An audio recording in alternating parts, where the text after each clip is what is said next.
So we will begin now. So good morning, everybody, and thank you for joining us.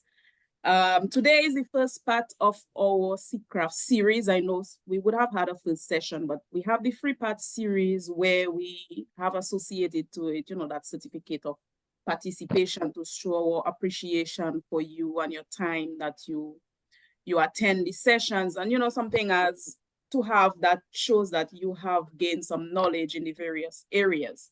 And so for persons who are new, my name is Nikelia Greg Wakarai. I am a technical specialist in soil and water with ICA, and I am also the coordinator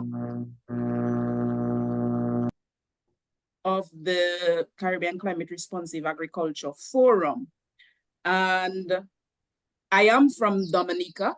And so to persons in Dominica, hello, everybody. And from across the region, hello to you.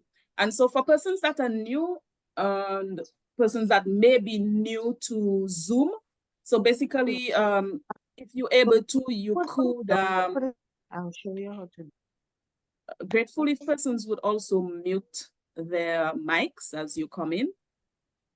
And so you could rename yourself, put your name and the country that you're from. To avoid a lot of the distractions, we would be grateful that you mute your mics. And so once we reach in the discussion part, you raise your hand and you could open your mic and ask the various questions so the presenter could provide some response. It's always lovely to see faces, and if you're able to, we'd be happy that you turn on your camera. As I mentioned earlier, the session will be recorded, and so that recording will be made available to you and other materials such as the PowerPoints. And also to the end, for registration of part 2, you could always, use the QR on your phones. And so for persons who are new and, just a refresher of our, regular participants, the CCRAF is a knowledge to action framework with the key objectives where we want to raise awareness and share knowledge on climate smart agricultural practices options for the Caribbean region. But also, as you would have noticed, we delve into the broader aspects of agriculture, not just climate change. Why the focus on climate change? Because we know of the significant impacts that occurs there in terms of the agriculture sector. And with that, of course, it's a regional network. We want to build a community of interested and engaged persons. And we do have, a regular following for a while now, and persons would be familiar with some of the participants in this session. So we want to build a community of persons, and that will help us to promote a more enhanced and coordinated way of sharing of information, even direct implementation on the ground. But very key for us with the CCRAF is not just, the webinars, the talking, but also we have been really working towards translating all that knowledge that we share to actual practical actions on the ground. And I have been seeing you all comment, and we have been working on it. We know that you all want a lot more on the ground. We want that as well. And so we have been working on that, and we will be sharing some of those things with you, some of the on-the-ground actions that we will be doing soon with you. And so with that, today's agenda, of course, we will be discussing with Dr. Eudoxie today. And so he is a senior lecturer in soil science at UWI. And of course, he will be talking to us a bit on how we can go about optimizing fertilizer use efficiency in crop production. And so before Dr. Eudoxie comes on, I will share with you a poll, a baseline poll, just to get your general idea as to, your level of knowledge, your level of practical skills as it relates to the topic at hand. And so with that, I pass you on to Dr. Eudoxie. He'll tell you a little bit about himself, and then he will delve into the topic at hand today. Dr. Eudoxie, all yours. Thank you so very much, Nikelia. Let me extend a pleasant good morning and probably good day to the wide range of persons that we have attended this particular webinar. I'm very much impressed, and I'm thankful to INCA for allowing me to have this connection to persons, particularly within our region, to share with them a little bit of information about our soils and the significance of our soils not only to our production, but also to our climate resilience.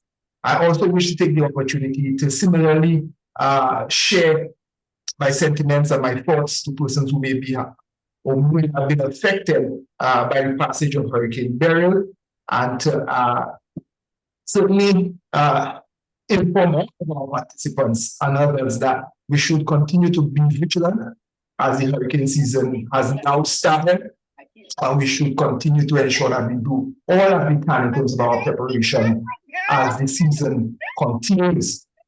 So, as host indicated, my name is Gaius Eudoxie. I am from St. Lucia, so Boston, Brooklyn. I'm a lecturer in the Faculty of Food and Agriculture at the University of the West Indies, and I do most of my work in soil management, sustainable soil management, particularly looking at how we can improve productivity through appropriate fertilizer use. And as well, I do a lot of work in the area of soil carbon management, particularly thinking about how we could improve soil health through utilizing particular substrates like compost that keeps the carbon in the soil and not in the atmosphere where we do not want it. So again, it's a pleasure being here with you all. I would like to share with you all over the next 20 to 25 minutes some general insight into things that we have worked with, things I've experienced. I've been all over the Caribbean, working on a number of different projects, a number of different stakeholders. Some of you will immediately notice that, I'm familiar with things. I'm not familiar with, and I hope that you have a very interactive time together here. Feel free. I hope I'll leave enough time to answer all your questions. I saw some of the questions prior to the presentation. Some of it was shared with me, and I certainly think some of it may go on I share with you today. I'm happy to immediately tell our hosts that if I would take what is necessary for me to come back, I am always willing to share what I know and to improve our region. So just permit me as I share my screen and I get into the presentation.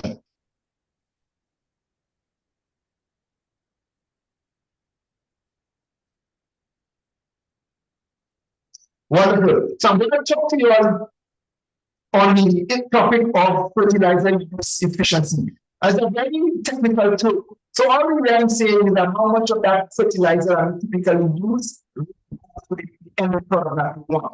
So that's what we wanted to do. When I add that fertilizer as part of my normal cultivation practice, what happens to it? Does it end up in the plant or does it end up somewhere else? So use efficiency really speaks to, am I getting value for my investment in fertilizer as part of my cultivation practices? And I can tell you, generally, we're not getting enough. Let me put it that way. So you feel unsatisfied about purchasing something and you feel that's how it is with regards to fertilizer use. Our work, including my work, work show that particularly nitrogenous fertilizers, we get more than about 15 maximum. Sorry, your mic starting to thing a little. Yeah, it's starting to break up. So probably if I hold it here, you hear me a little clear now? Yes. So I will keep it here. Just forgive me, I guess, with the appearance, but I will keep it close so that we can get a very good connection. Wonderful. Apologies for that, everyone. So I was indicating that really and truly what we after is trying to improve on this use of the nutrients that we add to our cropping system. I was telling you with nitrogen, we probably get about on average between 15 to 20% use efficiency, meaning that when I apply that nitrogen to the soil, about maximum 20% enters into our plants, which is not what we would want. We would want to have as much as possible ending up there. So what I will try to do during this particular presentation is to guide you all through some key practices, some easy things that we will want to consider that may take us away from that 15 to 20% and bring us into probably what persons are experiencing, which is roughly about 40 to 50%. So I'm hoping I can share some of those things. It doesn't work the same way for everyone, but nonetheless, I would hope that, if we think about the nature of our environment we're going in, we could see where some of those techniques are applicable. So I will describe the Caribbean, in terms of soil. Let us understand, because we adding the fertilizers to the soil, irrespective of how we adding them, whether it be to organic or inorganic means, we adding them to the soil. And hence we have to understand the soil, because the soil is the medium through which the nutrients are getting to the plant. Yeah. So, Michaela, I noticed we have hands up. I don't know if it's up. Ermaine, you wanted to ask a question, or are you still having difficulty hearing? Yeah. Still having a difficulty listening clearly. It's pretty choppy. Try it without the headphones, Dr. Eudoxie. Let us see. At the beginning, it was quite fine, though. Can you hear me any better? Is it better for It's you a little all? bit I better. see there are two microphones unmuted, so I don't know if that's the problem. No, but I also know for a fact, it's not as clear. So tell me if you feel it's better without the microphone.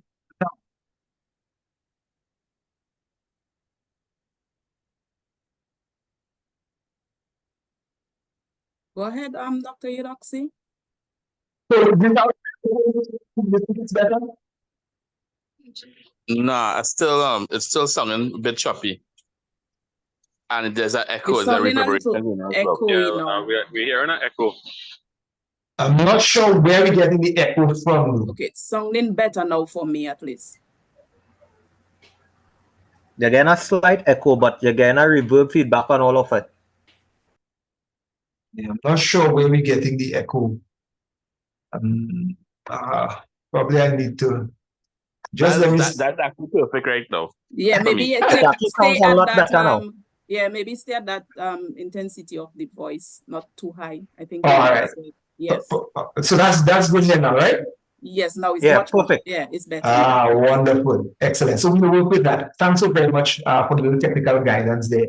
So what I plan to do with you all is go through a little bit about the Caribbean, and particularly in regards to soils. I'm going to try to paint a picture as to the importance why there's a first focus on soils. And then I'm going to narrow down to one of the areas within the issues surrounding our soils that we need to pay attention to, specifically for this webinar, which is the soil fertility. I'm going to spend most of the time speaking about how to manage soil fertility through appropriate nutrient management. And I'm going to mention one or two global and regional actions that are a little bit forward for us in terms of what we are doing to address some of those constraints.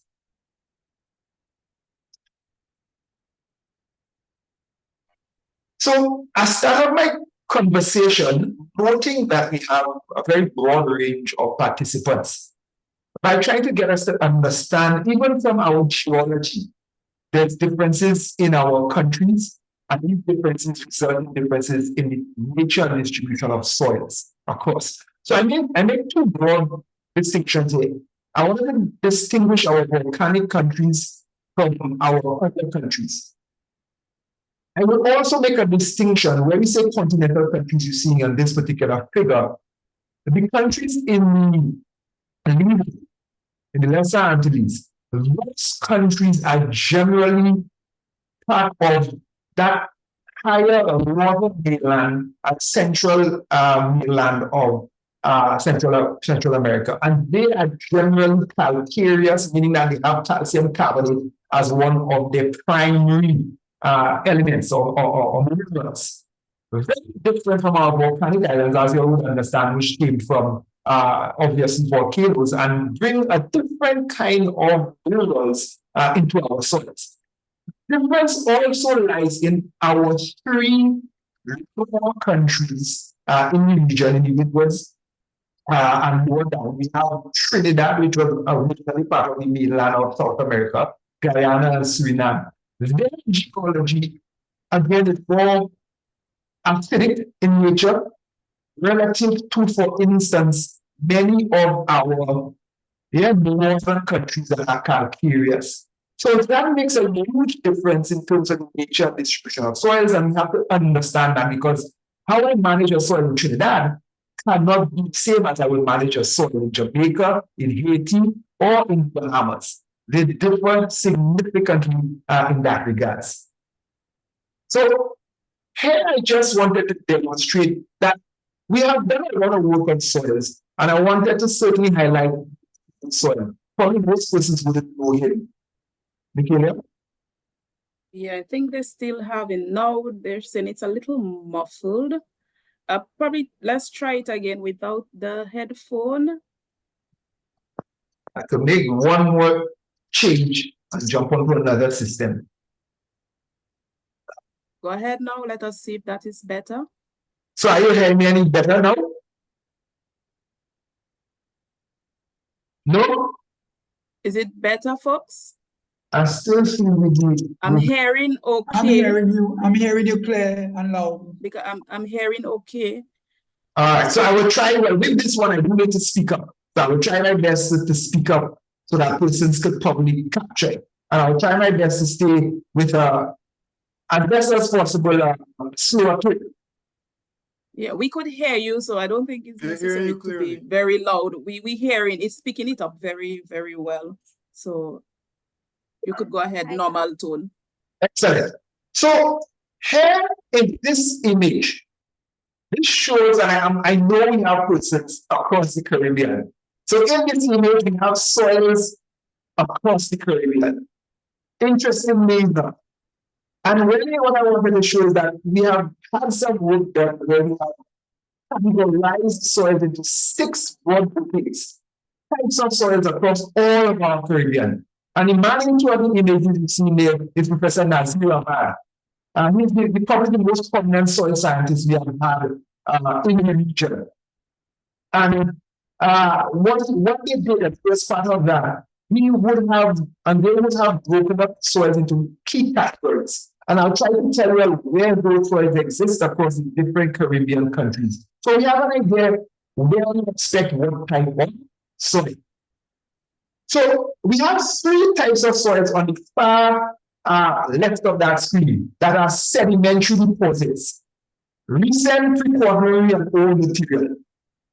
All of these come from either marine deposits or marine deposits. And these soils occur generally closest to our either land rivers or our oceans, so very close to the coastlines. These soils, because of their nature, tend to be extremely clay-based, heavy clays. That one on the far right is a photo from Guyana of what we call a golden soil, a heavy clay soil. We know this soil very well in the Caribbean because we like cricket. So most of our cricket pitches in the Caribbean have these soils in them. That's why sometimes, what we were famous for was fast bowling. So we could have gotten a pitch on those soils that have tremendous bounce and pace. And it is because of the stickiness and clay nature of it. We also use a lot of these types of soils for rice and for sugarcane, particularly in Guyana and Trinidad, Suriname as well. As we move inwards, the soils get to be more inert. So that pre-quaternary material is where you would find we have the best soils for agriculture. They are flat terrain and very, very good in terms of the fertility and physical characteristics. However, those same soil in most of our countries, and all countries have them, small amounts in those countries, they are under competition, particularly from other land uses. As we go further, we get into some other soils. If you see the soil where Professor Ahmad is, seeing this one has different colors. So some of those soils give us really challenges in terms of how to manage them. What's called stratified soil. So you have to understand if you own one of those soils. Because what the soil has is sand on the top and clay below. And if you have sand on the top and clay below, water drains freely until it reaches the clay, and then you have what we call a perched water table. So you have to understand these soils. The soil as well is one of the most acidic, the lowest soils in the East, Guyana, Trinidad, and Suriname. It's very acidic, could be less than 4 pH in that instances. So we have to understand what that means in terms of our fertility management. Next to what we call calcareous soil. What we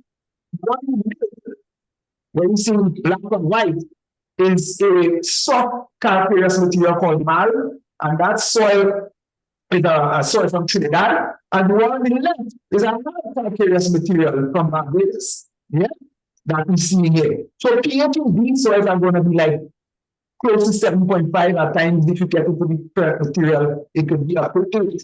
You know, in Bahamas, I was measuring pHs of 8.7. All different whole different needs relative to our 6 soils. That's what we see in there. I just saw Basil there. I was a little bit familiar with that because that's a soil from standing credit. And that soil is what we call an iron soil. So we have those soils across all our red countries and so many our countries. We have those types of soil there. They occur on very high terrain, but still they are pretty farmable, and I'll talk a little bit about the a little bit on. And the last one, where it's really dominant in our larger countries, Trinidad, Gaius, and sorry again, Eudoxie. I think person's still having problem thing. It's possible to probably log on your phone and probably talk through your phone and mute the computer. I will try to log on my laptop and see if it works. Okay. Give me a second. Just give us two minutes, folks, so he can switch devices so the sound can be clearer.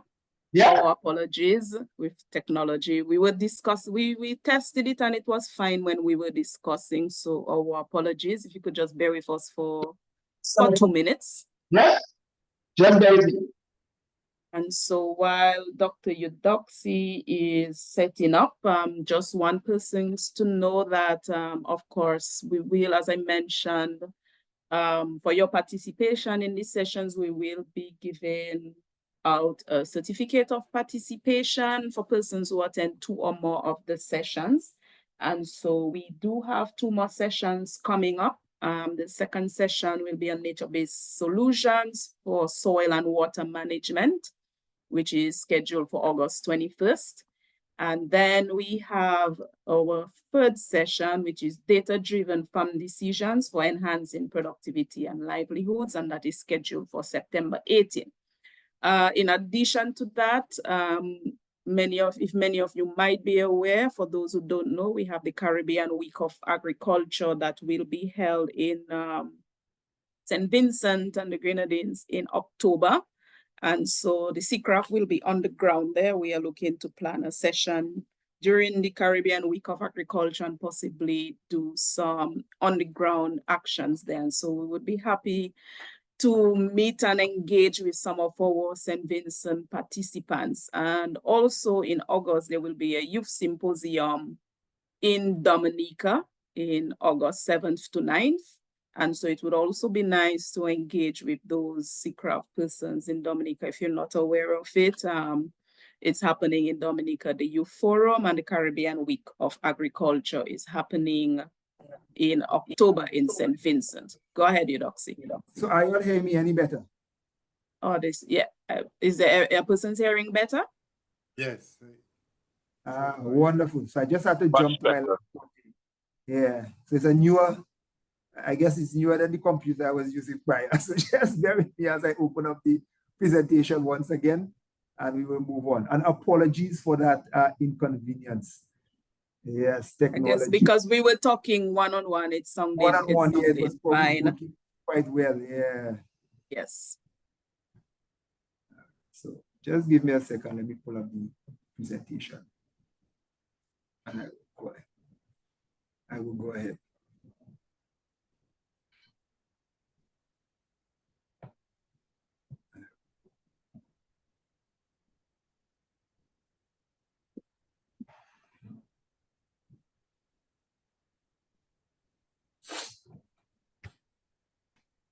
Okay, great. So it's sounding much better for most persons so far.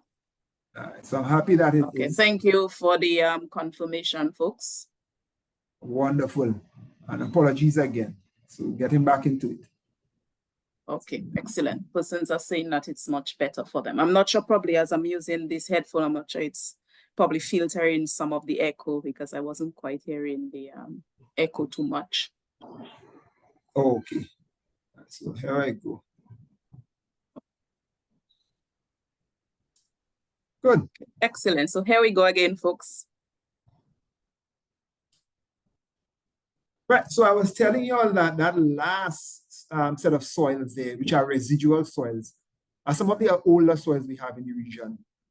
And they're mainly found in mainland territories because a lot of it is extensions of the Andes mountain range that runs along the western coast of South America.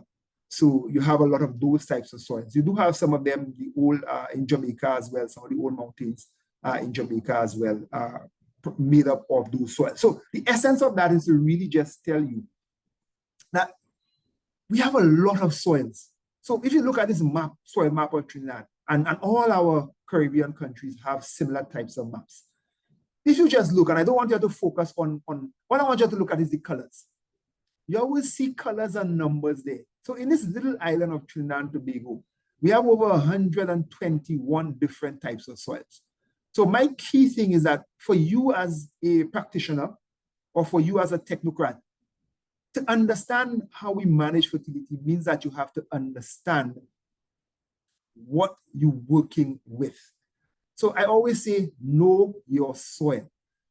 Get to understand the nature of that soil so that you could better understand what practices may be applicable to that soil. So when I give you general advice around these practices, you still have to make sure that it is suitable for the soil you're working with. So please ensure that you know your soil. And if you're not sure about that, visit your extension service. You know, if you still can't get through with it, come reach out to us at the university. We'll be more than happy to give you some insights into what is going on. I also wanted to touch on the importance of ensuring that we recognize the significance of soil, particularly in the context of what's going on with regards to climate change. So our soils are currently facing a significant number of threats. Greatest to us in our region, erosion and organic carbon change. You know, a lot of the questions I saw coming out prior to the presentation today had to do with a lot of natural farming and organic type activities. One of the key things we have to appreciate is that in our tropical region, our soils are exposed to high temperatures and high rainfall. What that means is that the organic carbon that is like the, you know, the red blood cells in the soil, that is consistently being degraded and remains very low. On average, we have probably less than 2% carbon in our soils. When you compare that to our temperate neighbors, either south or north of us, they have on average somewhere between 5 and 8%. So our goal, and if you recall probably earlier, probably just after COVID, they had this Save Soil movement passing around in the Caribbean, and many of our prime ministers signed on to it. The essence of that is to raise organic carbon content to 6%. Ambitious, but nonetheless, if we want to see long-term fertility improvements in our soils, that's what we need to do. So our soils provides us with several functions, a number of different functions. One function is that it allows for us to as well produce crops, but it does a number of other things for us. So while my focus today is going to be on appreciating fertility management from a crop production perspective, I also want us to recognize that some of these ecosystem services are also important, yeah, in terms of environmental resilience. So how does soil link up with fertility? What's happening there? Most important is that our soils are the store of those nutrients. So we get them as a source from our soils. They store what we add. It transforms them in a heap of different cycles. It provides that recycling feature for us. We know that. That's what happens naturally in decomposition. And all of that is to move nutrients from organic form to inorganic form. And without that, none of our terrestrial systems can function. So I don't want to overstate, I mean, I'm an advocate for soil. I don't want to overstate soils, but without soils, you know, nothing else works. And I'll show you a very nice graphic of that. So what we after is really this shift. You know, we want to shift the needle.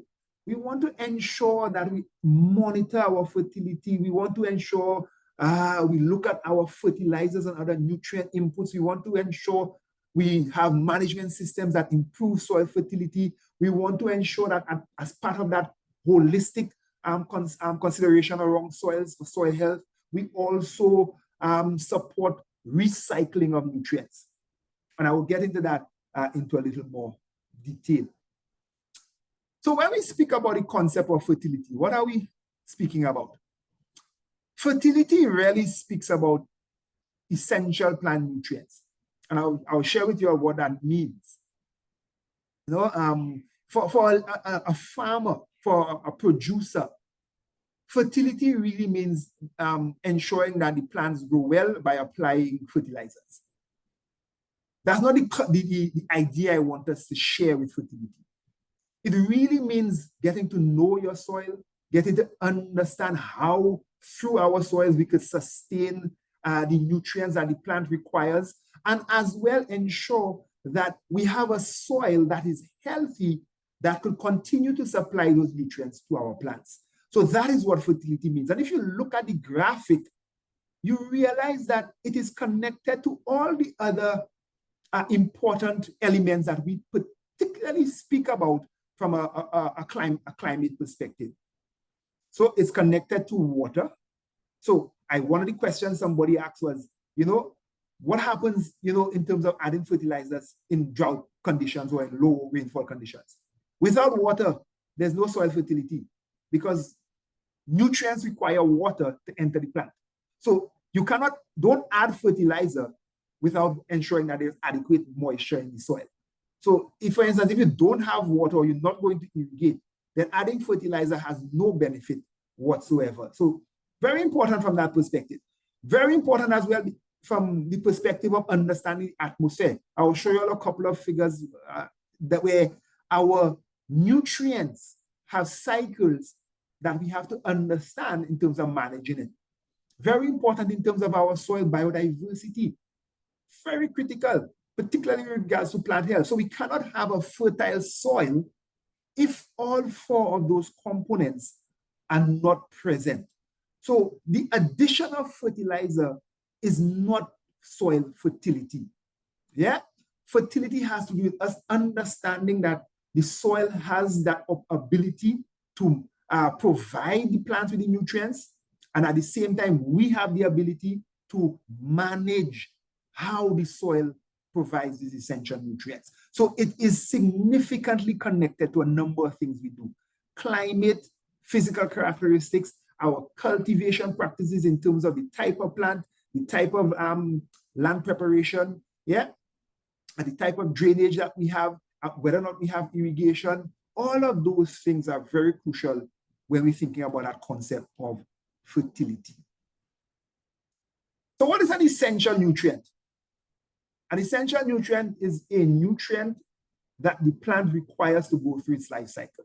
In the absence of that nutrient, your plant cannot go through its life cycle. So your plant could grow, it could flower, it could seed, but if the seed itself is not viable, then we also deem that to be that the plant has not gone through a whole life cycle. So the plant requires, I'm saying 17, you're seeing 18 in the graphic because it's saying here, it's including one of them that I didn't include in my notes here called silicon. Silicon is not required by all plants, but by some. So what we really have to focus on is on what is required. They are broken up into 3 categories: primary macronutrients, secondary macronutrients, and micronutrients. What we particularly as producers are accustomed to is what we call NPK. So everyone knows NPK because you see it on the fertilizer bag. Yeah. So that NPK is in nitrogen, phosphorus, and potassium. And the reason why we add more of it, it is because the plant requires more. So when we look at the constituents of a plant, how it's made up, what it has in it, yeah, outside of water, the mass of that plant, the majority of it is nitrogen, phosphorus, and potassium. So that is why, as a producer, we add more of these 3 nutrients than we add of the rest. But you need to pay attention to all. And I will give you some good examples of that as we move along. So for us to not pay attention with the secondary macronutrients and the micronutrients in particular is really problematic. One of the things we have seen from a nutritional perspective, human nutrition perspective, is that we are seeing that because we do not pay attention to the micronutrients, our children are developing nutrient deficiencies from lack of iron and lack of zinc. That is coming about because the foods we create have less and less of those nutrients because we do not fertilize or we do not pay attention to how these nutrients are in our soils. So what do we know about Caribbean soils and their fertility status? I told you the organic matter content is low. All our soils, irrespective of where they are, have very low macronutrient contents. Yeah, that's the NPK. They have a very wide range in pH from calcareous to acidic soils.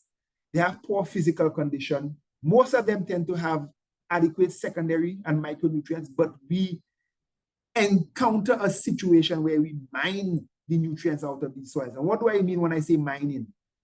Think about what you do when you grow a crop.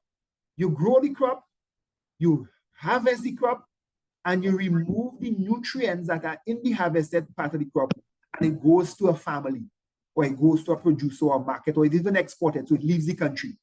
So you take these nutrients from the soil and you put it somewhere else, but it's not being returned to the soil. So eventually the soil will run out of those nutrients. So we have to understand that. So I'm going to speak to these 6 actions as to how we as producers, stakeholders, technocrats could try to better manage our nutrient imbalances.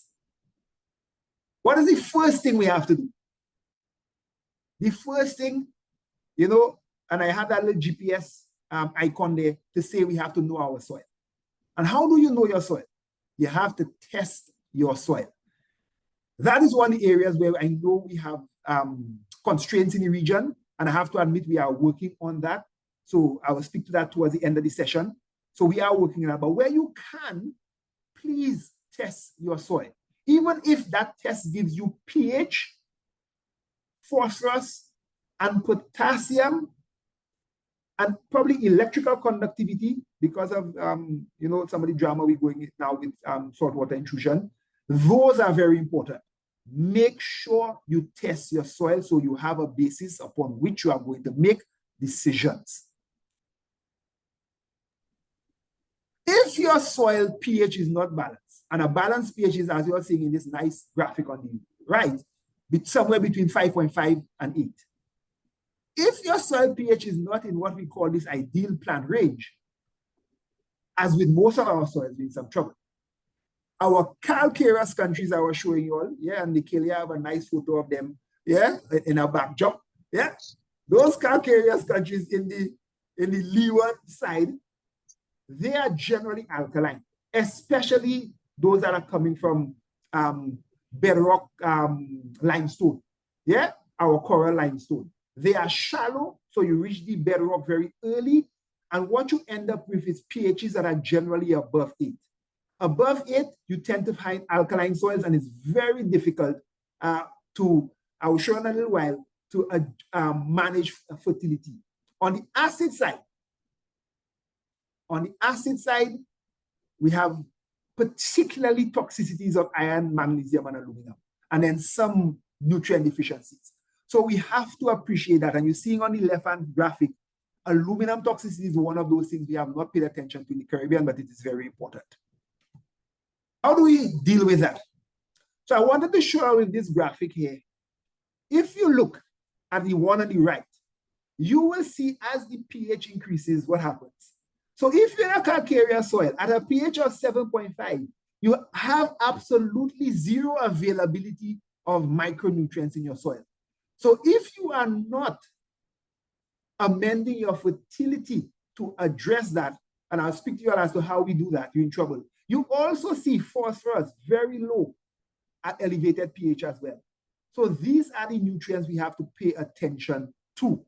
Yeah, at high pH. At low pH, our macronutrients are also low, NPK. So we have to pay attention to that.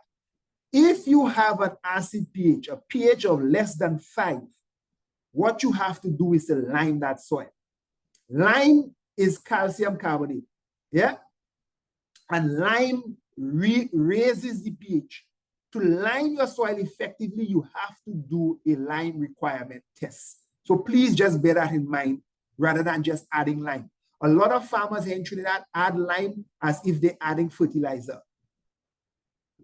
One kind of jingle I'll leave you all with, yeah? While your fertilizer is for your plant, lime is for the soil. So it is not for your plant. So we're not putting it next to the plant. We're putting it all over the soil, incorporating the soil to change the pH. We could probably delve a little bit deeper in that in the question and answer. Very importantly is for me to show you all what we have been doing and the results we have been getting. So I did a 2-year trial on cassava response to lime in Trinidad and Tobago on a very acid soil. Soil was about 4.8 to start off with. In 2 years, consecutively, if you look at the no lime treatment, where that pH, it even dropped lower in the second year, you realize we were getting no more than about, on average across the 2 years, 8 metric tons, yeah, of cassava tubers. Where we limed and the pH went from about 4.8 to 6, we were easily getting over 20 metric tons, yeah, per hectare. If that is not confirmative, I don't know what is. If your soil is acid, you need to lime it. The efficiency of the use of the fertilizer increases significantly. So even if you don't add fertilizer, just by adjusting the pH, you will raise your yield significantly because the nutrients that are present in the soil will become available once your pH is adequate. We also have to be cognizant when we're thinking about that, we have to also be cognizant about the natural nutrient cycles that are present in our soils, yeah, and how these nutrient cycles ensure that we get the nutrients that we're looking for. So I put the concept of soil health embedded in here for us to think about fertility as part of productivity. So to be productive, fertility is only one aspect of managing your soil that is important. So you must also think about that biological component and the physical component to make it wholesome in terms of what we want to achieve. So what is the technology I want to introduce you all to? I want to introduce you all to something called nutrient stewardship. It has 4 R's that stand for right, and you're seeing them there. Right source, right rate, right time, right placement. While I will go through all 4 of them, the ones that are most important to me at this particular time is the last 2. Because these are the low-hanging fruits that irrespective of whether or not you could get the right rate and the right source, because source is an issue in terms of what is available to you in country, and right rate really means you have to have some kind of, you have to have soil testing done, and it might not be available to anybody. But outside of those 2, the latter 2, anybody who is growing and producing can utilize them. So I'm going to focus those as what we call low-hanging, easy to attain changes in what we do. So I will start with source, because I know there was a lot of interest in organic-based and natural-based farming. So I will immediately say that the only synthetic fertilizer we have, and I use the term very purposefully, is ammonia. Sorry, is urea, which is produced through a chemical engineering process. All the other fertilizers, in terms of phosphorus, potassium, all these things you're seeing there, are natural products that we extract from our earth, yeah, as ore, and we just refine them to remove impurities. So all of them are natural. There are many different types of fertilizers: mineral, organo-mineral, organic, and even what we call now beneficial or bio-based fertilizers. That is, you know, the big thing on the market now, the newfound technologies in terms of, you know, biofertilizers and biostimulants. I ain't gonna delve in too much into that. We might probably have to deal with that on a separate engagement. But importantly, one of the things we have to remember, irrespective, if I add mineral, organo, or organic fertilizers, a plant can only pick up the nutrients if it is in mineral form, what we call inorganic form. So even for organic fertilizers, they have to undergo a process in our soils, and that is why the soil health is so important. They have to undergo a process that breaks down the organic material, just like when things decompose, and converts it into a mineral or inorganic element that the plant can now take up through its roots. So that cycle is critical for organic fertilizers. The only difference is that mineral fertilizers bring them already in that form, so the plant can take them up directly. However, organic fertilizers also bring carbon into our soil that benefits the overall soil health. So why is source important? I have a little example here that I'm going to try to explain based on the why it is important for us to think about what type of fertilizer we use. So don't get fixated on the actual cycle. I have two types of nitrogen fertilizers here. One that is nitrate based and one that is ammonium based. The nitrate-based fertilizers like potassium nitrate you're seeing here are highly soluble, and we typically use them mainly in hydroponic solutions. If we are to use them in the field, we have to be concerned for a number of things. Nitrate is very soluble in water and it could easily leach out. So if you're farming on a very sandy soil that is free draining, you don't want to use nitrate, because most, if not 90% of that fertilizer you add is going to pass through your soil. If you have very shallow soils, you also have that problem because it quickly leaches. We saw some data, for instance, on Bermuda, where a significant amount of the nitrate that they were using and other fertilizer types ended up in the groundwater, and you could cause another problem with that. So we have to be careful about source. Ammonium, on the other hand, ammonium, you all know ammonium through ammonia, which is used in a lot of household cleaning products. That pungent smell you get from your household cleaning products is ammonia. When we add that type of fertilizer, especially if we add it on the surface of our soils, and our soils have a high pH, such as many of our calcareous countries from Barbados up into the leewards, that fertilizer is quickly lost, through a process of atmospheric conversion. So we have to be careful with the source of the fertilizer that we add in. Not all of them work best for all soils. So I just wanted to share that with you all. Where we're thinking about how much to add, that really has to come down to one or two things. And as a member of the scientific community that's supposed to be supporting our region, I am also very much at fault for not being able to provide our region with enough data to particularly give you a good advice as to how much fertilizer to apply. Most farmers know they will just go out there and take a handful or a cup full and just apply it next to a plant. You know, I have done calculations, and I could tell you all, in the majority of the times we do that, we over-fertilize. And hence, if you think about over-fertilization, it's not only the lost fertilizer, you know, it's the lost money. So we add in fertilizer that we don't need to add. So we have started some work again with cassava.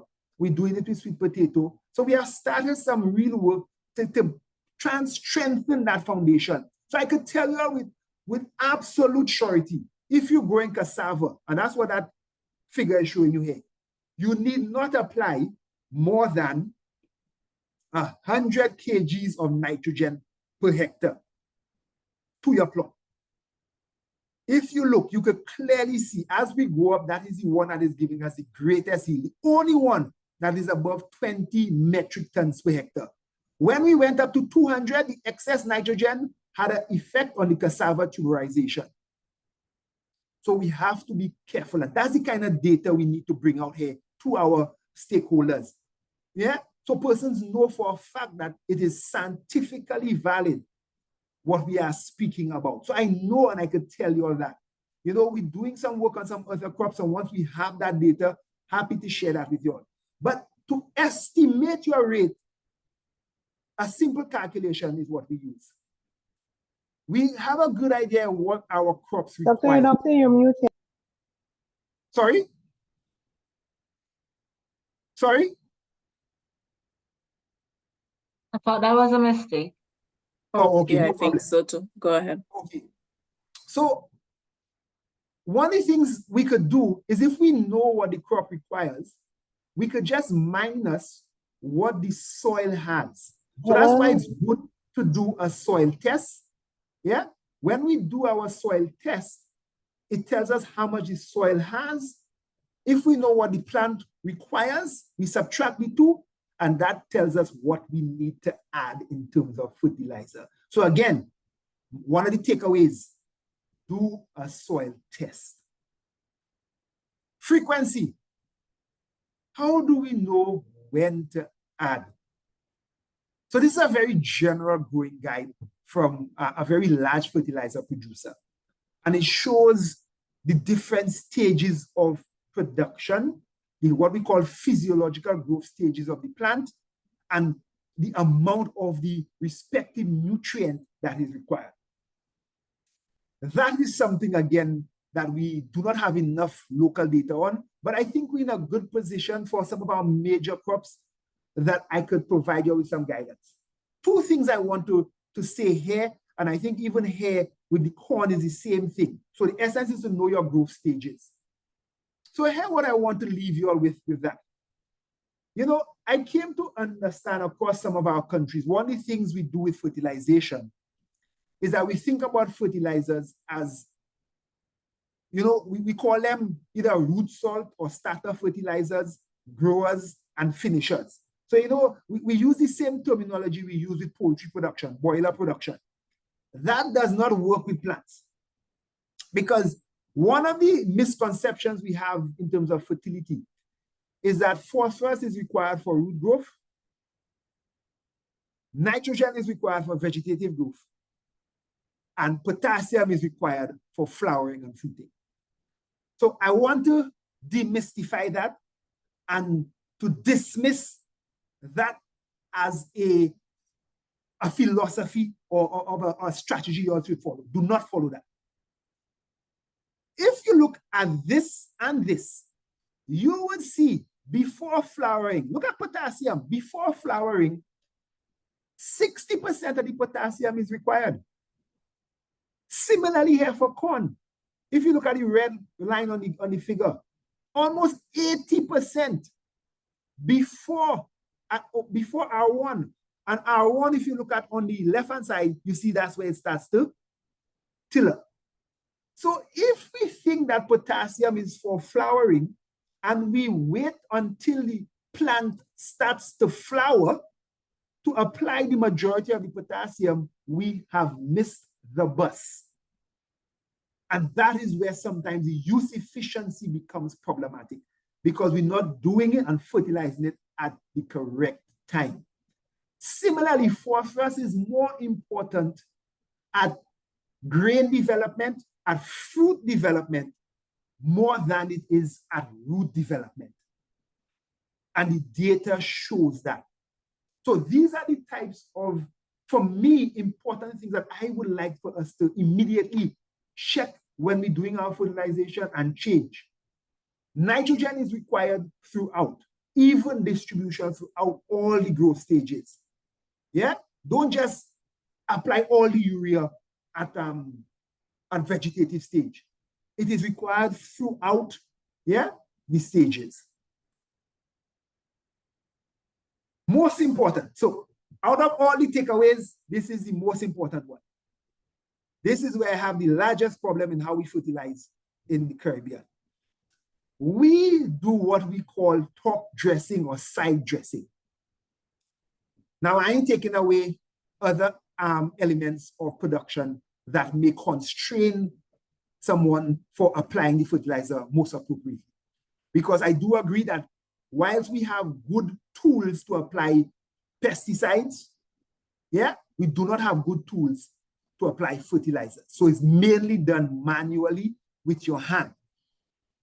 However, if you look at the data in this table and look at the year, so you see since when we understand the benefits of what I'm going to talk to you a little about.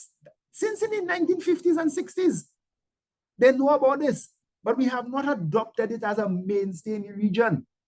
All it is saying here is that instead of putting the fertilizer on the top of the soil, you bury it below. What that means is that you just have to dig a little hole and throw the fertilizer by the root rather than putting it on the top of the soil. So since the 1960s, we know that that is beneficial. We have used it in cassava here as well. And it has seen significant, right now, we're about to harvest a plot, doing some work with Cardi, where we have done that. And the farmer we're working with here, he was so impressed at the early growth that the rest of his acreage, he immediately practiced what we call a deep placement fertilizer. Because he compared it to his practice. And in a matter of 4 months, he was able to see a significant increase in the growth and development of his crop. So significant in that regard.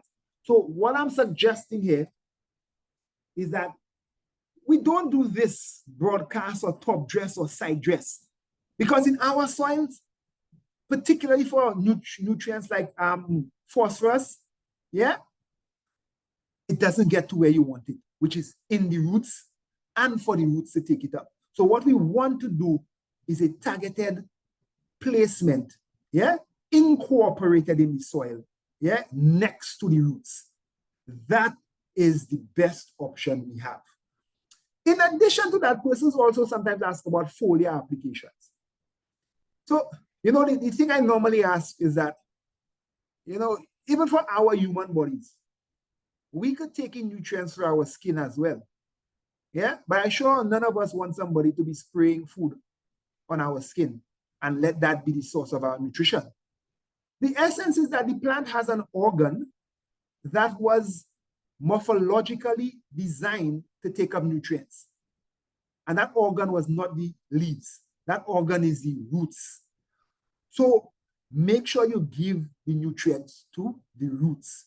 There are times where foliar fertilizer is effective and should be used, particularly where we're seeing signs of micronutrient deficiencies, where we only require small quantities of these nutrients, and targeted application, we can do that via foliar.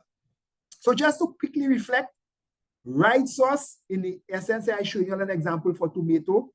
Yeah, right source, right rates, right time, and right placement.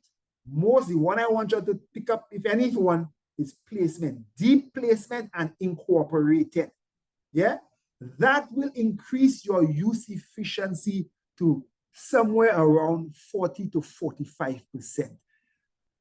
I am confident that if we deep place fertilizer rather than place it on the surface, you will see a significant, if you do nothing else, yeah, particularly if your pH is right, you gotta adjust your pH too, and you deep place, you would see a significant improvement in your overall productivity. I have done it several times, and I have that confidence, and it is from that I am speaking to you. And I'm not speaking to you from a greenhouse trial or that. I'm speaking to you from doing it at scale. The last trial we did with the farmer was on a 2-acre plot. So I'm speaking from that type of experience. So what else can we do? Where are we going with our actions in terms of fertilizers? I just wanted to introduce you all to the Fertilizer Code. Is a document that was developed to help countries manage how we deal with fertilizers on a whole. So it is a very useful document, particularly for our regulators, our technical and technocrats and these types of people. And it really gives us some guidance into how we deal with it. But more importantly, one of the things we need to address is soil data, because we don't have enough of that to help farmers make useful decisions. Yeah. We also have to think about policies that guarantee that we improve and manage our soil fertility, not only for our farms, in terms of that perspective, but for all the other services our soils do, and provide. So one of the key things is for continued research, outreach, and capacity building in our soils. So just two more things I'm touching on. This slide is a very complicated slide. All I want to show you all here is that there are global actions that are moving that needle forward, yeah, including under the GSP. We have a global framework called the Global Soil Partnership, and it just shows the breakdown of that partnership and all the things that they are working on, So we are working with you all, and it is through this partnership that this project is also being executed. So some of you may know of the project. It's being executed by the Partnership Initiative for Sustainable Land Management. Has many partners, including IECA, on that project as well. And its main objective is to improve the amount of data that we have.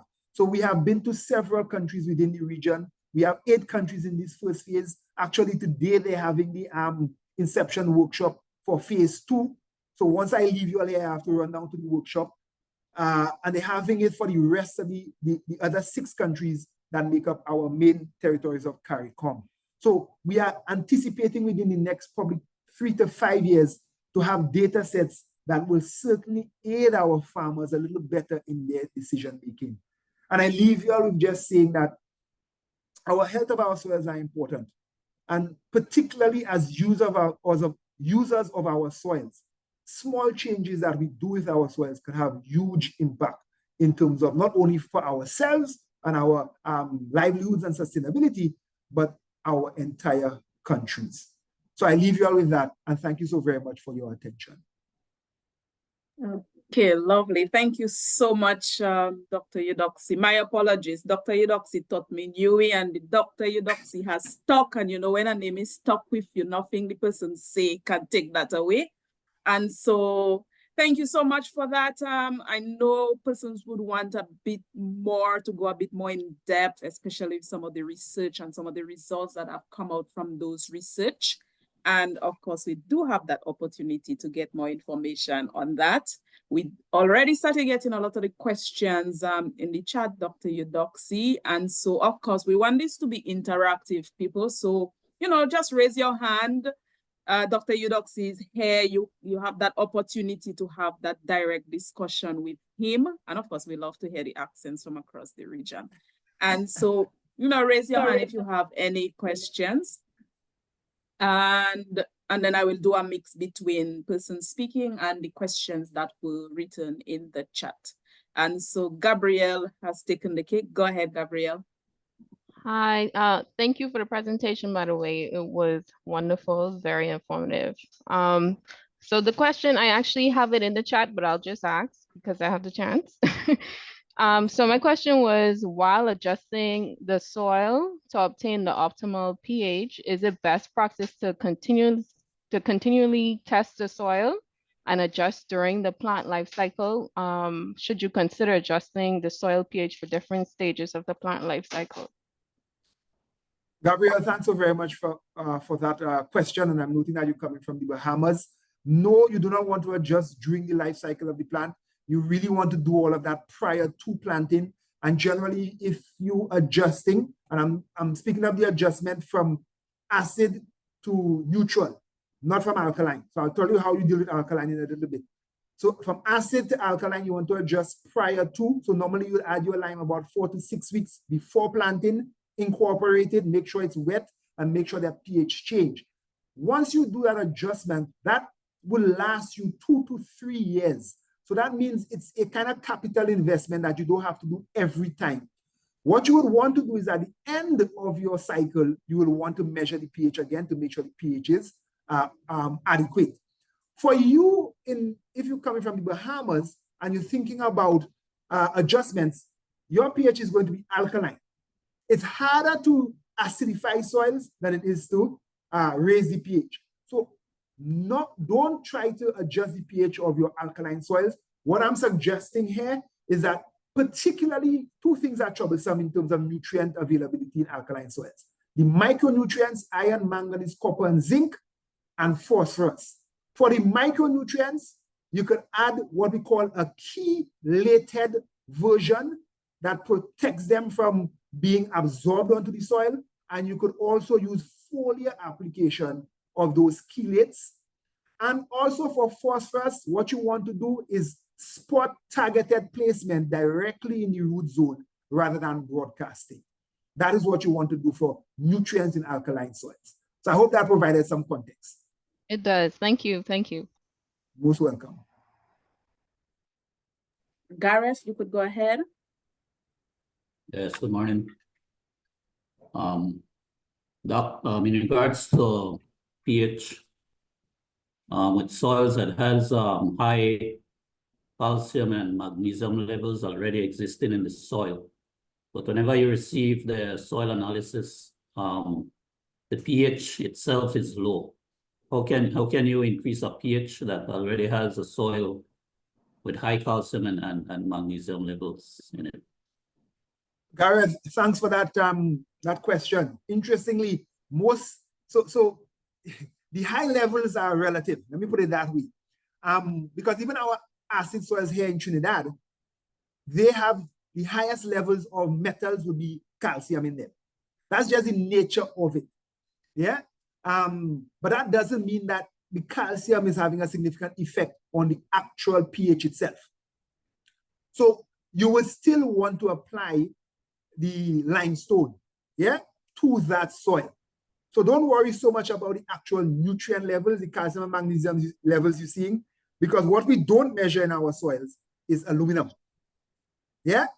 So we don't measure that normally because aluminum is not a essential nutrient. But once the pH is low, please, yes, adjust your pH by adding lime. So I'm going to tell you two things about lime that is very important. When you go to get lime, make sure it has something called a calcium carbonate equivalent on it, or something called an effective neutralizing value that is 80% or higher. Very important in that regards. The other thing I want to share is that when you're thinking about lime, make sure whatever lime you get is powdered. Lime is the same, you know, like when we get upset stomach, we go and we use antacids. So it is the exact same mineral that we're using in our soil to deal with the acid. So we use Tums. Tums is calcium carbonate. We use Inos or Andrews, that's sodium bicarbonate. So it is the same reaction that is going on in our soil. So what we do know is that those carbonates are not very easily soluble in water.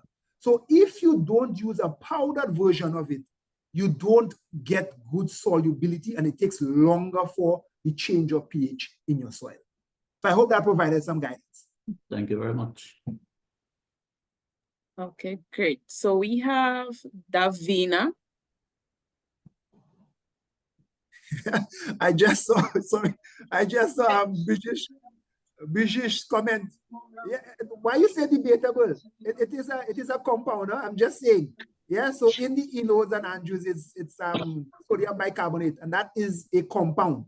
So similarly, the lime we get is calcium carbonate, and it's the exact same compound that you find in Tums and these others. But go ahead, sorry about that. It was just a nice comment. No problem. No problem. Good day, everybody. My first question is, how can you obtain a kit to test your soil? One. And two, I plant a lot of celery, and then sometimes you find that the celery have brown spot on it, and I think it has kind of a deter other farmers from planting celery because of that disease. What do you think could be the cause of that. I think, I'm not sure if that's something, and especially it happens whenever you have a lot of rain, and after the rain, you find you have a lot of spot on the stuff. Now, this is in Antigua, so I am not sure if it's because we are surrounded by, so much salt water that when it evaporates, it comes back down as some salt in it. I am not sure, but I'm having a lot of trouble with when they reach in stages, the spots start coming, and then you lose a whole lot of celery. Put a whole lot in the garbage versus what you're selling to the consumer. So these are the two things.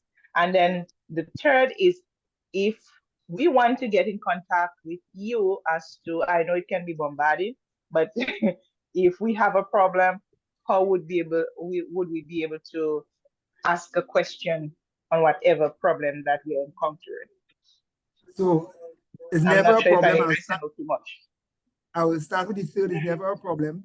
I'll put my contact in the chat as we go along. It's not a problem at all. Happy to lend assistance wherever I can. So no problem with that from that perspective. Your first question, please don't buy a soil test kit.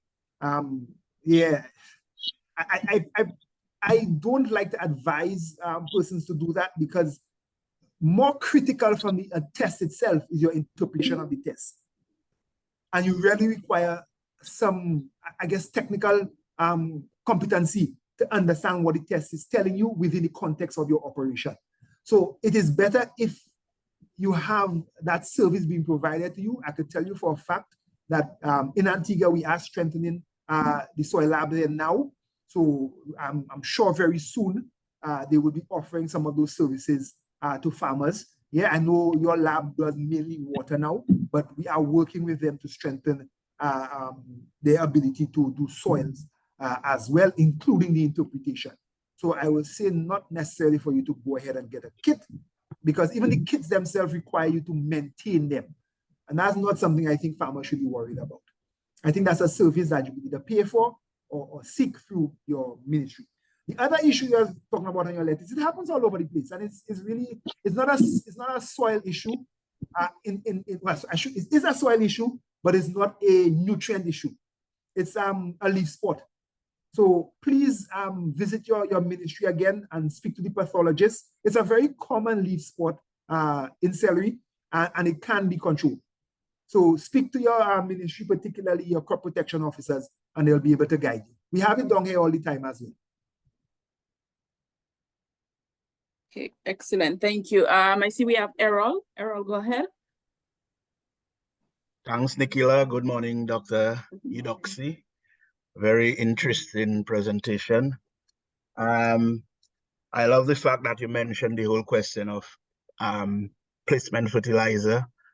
In the banana industry, because in Dominica we have high rainfalls, it was something that we actually attempted to push among the farmers, because you have an additional benefit. If you just do a surface and you have a heavy rainfall, then you lose money. With the placement, you kind of save. And on the labor side of it, it will take a little more time to do the placement, but in the long term, because you do not have to fertilize as frequently, it also helps you with your labor cost. But my question really is a comment. There's a relationship between the soil nutrients and what you get in the plant material itself.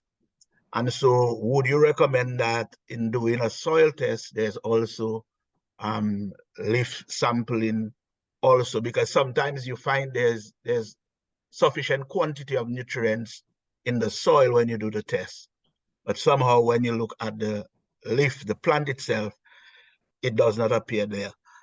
And therefore it means there's a gap between the availability of the nutrients and what goes to the plant. It could be nematodes, it could be a number of other factors. I'd just like your comments on that, please. Thank you so very much, firstly, for supporting the placement, and I'm happy that it is something that we are pushing.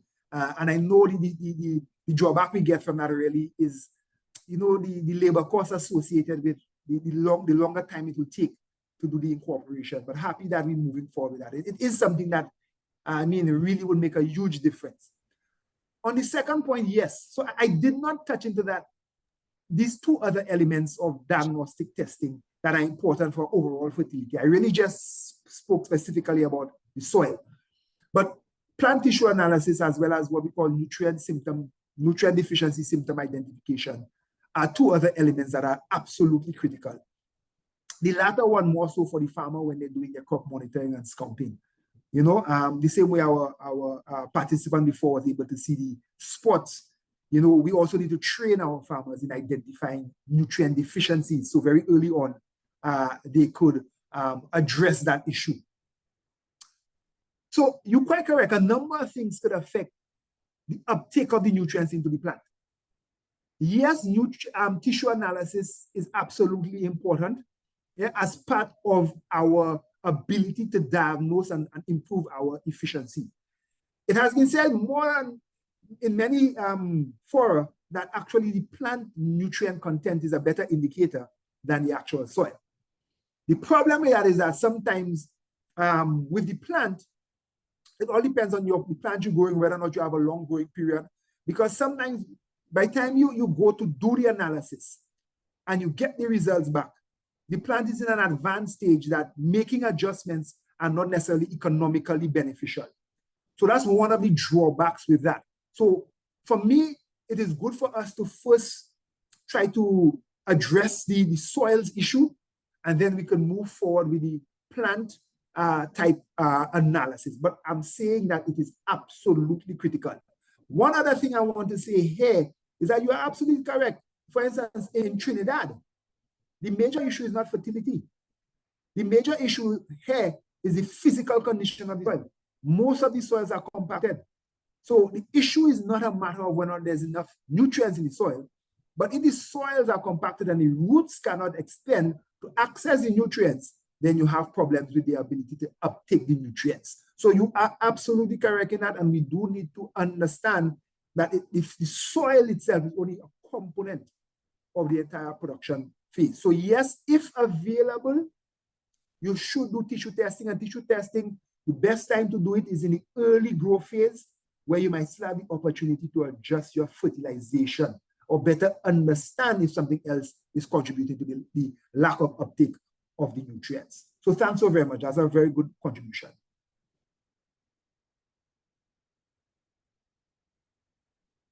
Okay, thank you. And so we have Joseph hands up. Go ahead, Joseph. Yeah, good day, everyone.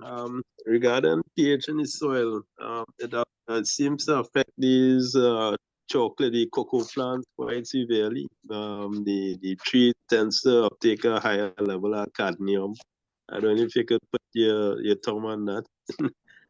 Because Joseph, I realized yeah. with your chart there, I just a guesstimate, not know. Yeah. Joseph, there's no guesstimate there. You know, you absolutely hit the nail on the head. Our metals are more available at low pH, particularly the heavy metals. We have done significant research. I've just had a PhD student graduate there looking at that. So we have shown that the most important determinant of cadmium uptake in cocoa is pH. If the soil could have a lot of cadmium, if the pH is upwards of 6, there's going to be very little uptake because of low availability.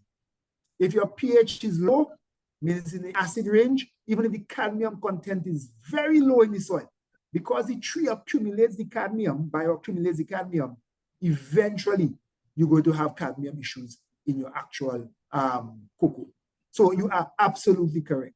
So that's why some of the techniques we have tried to do is actually adjust soil pH, even in mature cocoa orchards. So you are correct. Yeah, well, thanks to you, I've observed that. I would not know until today. I am appreciative of that. Happy that we could have shared that with you. No problem. But if you have to maintain that acidity, you have to put lime in it every now and again. That is correct. So we use some. It's very hard on mature plantations, because remember the trees we can't disturb. You know, like a annual crop. When the crop gone, we could disturb the soil. With a permanent crop, it's very hard in that regards. So, you know, one of the things we did try was injections. The injections work, but the ability to do that repeatedly makes it not as effective and efficient, you know, as possible. So what we are trying now is to have varieties for farmers in these soils that have low uptake potential. Yeah, so they are experimenting with genetic and root stocks that have low potential for uptaking the cadmium. So when you expose them to the cadmium, it will be a control at the plant level rather than at the soil level. Okay, that's good to know. One last question, I hope you don't mind. Sorry. Go ahead, Jose. As we know, the soil is is actually a living mechanism. You and I know that. That the living mechanism actually does adjust the pH to a major degree, to my knowledge. What's your take on that? Rather than put a set of lime, because just manage the liveliness of the soil. The major factor that determines the pH of our soil is two things. One, your parent material and your latitude. Particularly for us, we are in the tropics, so we get a lot of rainfall. And as rain falls through our soil, it removes a lot of the basic ions that maintain the pH in the range that we want it. So that is some of the issues that's why in our region we have acid soils. The only soils that are not acid in our region is soils that come from parent material that are calcareous in nature. So irrespective of how much rainfall or whatever, irrespective, the geology, the parent material maintains the alkaline pH. But naturally, there are things we can do to adjust the pH without having to use lime. But I keep saying that lime is natural. These things are natural. You know, the lime is the same calcium carbonate, the coral limestone, you know, that's what it is. So it is natural, it's just that it's not naturally occurring in that particular region. So it's not a synthetic product that we're adding. And under most organic farming schemes, lime is one of the approved products that you can use. Thank you again for that. Okay, thanks very much. So we have Monique hands up. Go ahead, Monique. Good morning, everyone. Good morning, Doc. I know that this voice is all too familiar.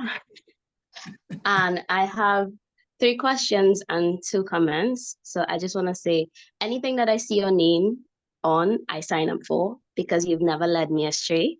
Thank you.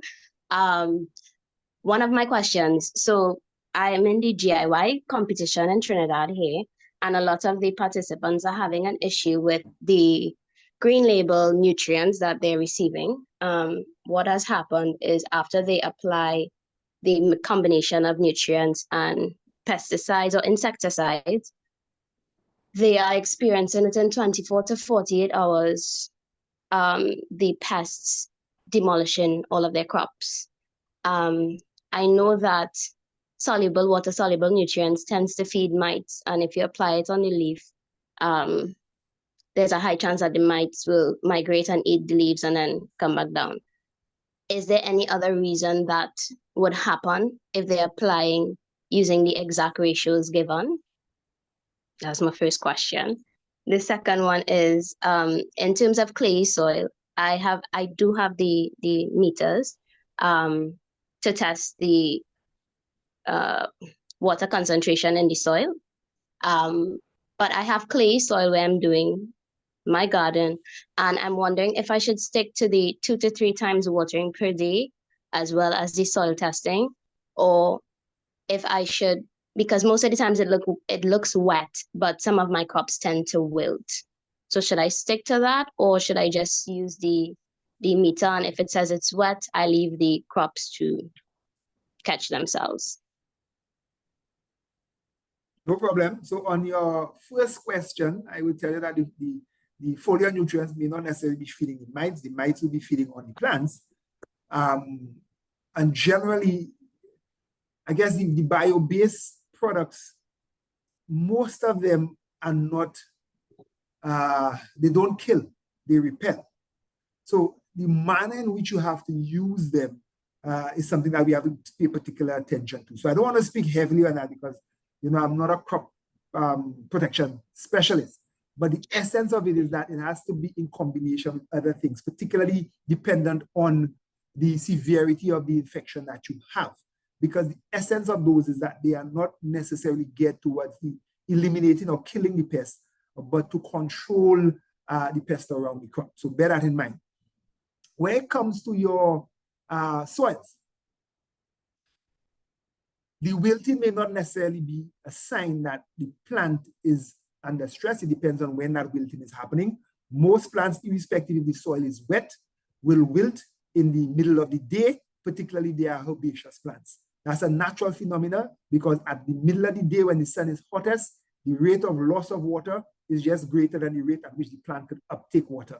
And as such, the plant naturally wilts simply to minimize the amount of soil water or water loss from its system. If you recognize in the evening the plant gains its turgidity again, then there's no need to wet it. Yeah. So just pay attention to the behavior of the plant, its overall growth, and what you anticipate to expect over a particular period of time. But with clay soils, you do not need to wet them 3 times a day at all. They hold a significant amount of water, and wetting once a day is more than satisfactory. Wonderful. Okay, excellent. And then we have David. Hi, morning. Hear me? Oh, yes, David. Yeah. Yes. Yes, wonderful presentation, I must say. I have a quick question though, as it regards to Jamaica specifically, in terms of the soil type. You mentioned a lot of countries, but probably I didn't hear quite clearly in terms of the soil type and how to administer those soil tests. Because here in my job, some of the farmers, we're trying to encourage them to adapt the soil testing as well as to go and identify how to apply the right fertilizers. But in a general sense, I would want to know where can I get information on to identify those soil types in Jamaica, and so we can inform those farmers properly. David, thanks for that question. So I want to direct you immediately to, you all do have I'm trying to remember the correct department name. I'll probably have to search it up. I'll probably pass it to Nakalia after. But you all do have a soils unit, and they do offer the farmers soil tests there.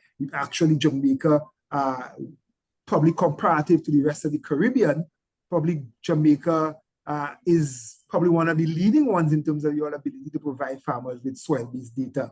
If you want information on the soil classification, that has been done and that can easily be provided. You could reach out to me. I can share some of that with you. If you go to that same unit, I can't check. Then come to me right now. They would have some of the older maps. You could also go on to, I was just in England 2 weeks ago, visiting the Natural Resource Institute.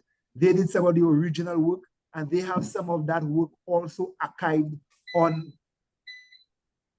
oh my God. They just took the current by me. So if I get disconnected, please understand. Yeah, I just see that took it. I see I still have some connectivity on my laptop. So if the connectivity stays, I should be good. So please, you could visit that site as well, Natural Resource Institute in England. They have some information that you could use. But we also have these same books available.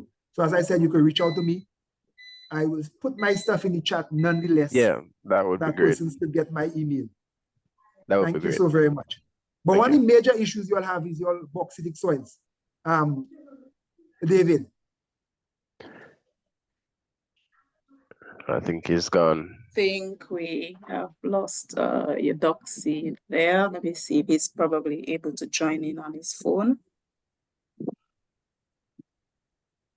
There are other persons that would be on the same compound because I think your doctor is at UE, so all those other persons would drop off as well. Yes. Unfortunately, at least we got through the presentation and we did get in quite a number of the questions in. Let me just see if he could join in on his phone. I'm not sure.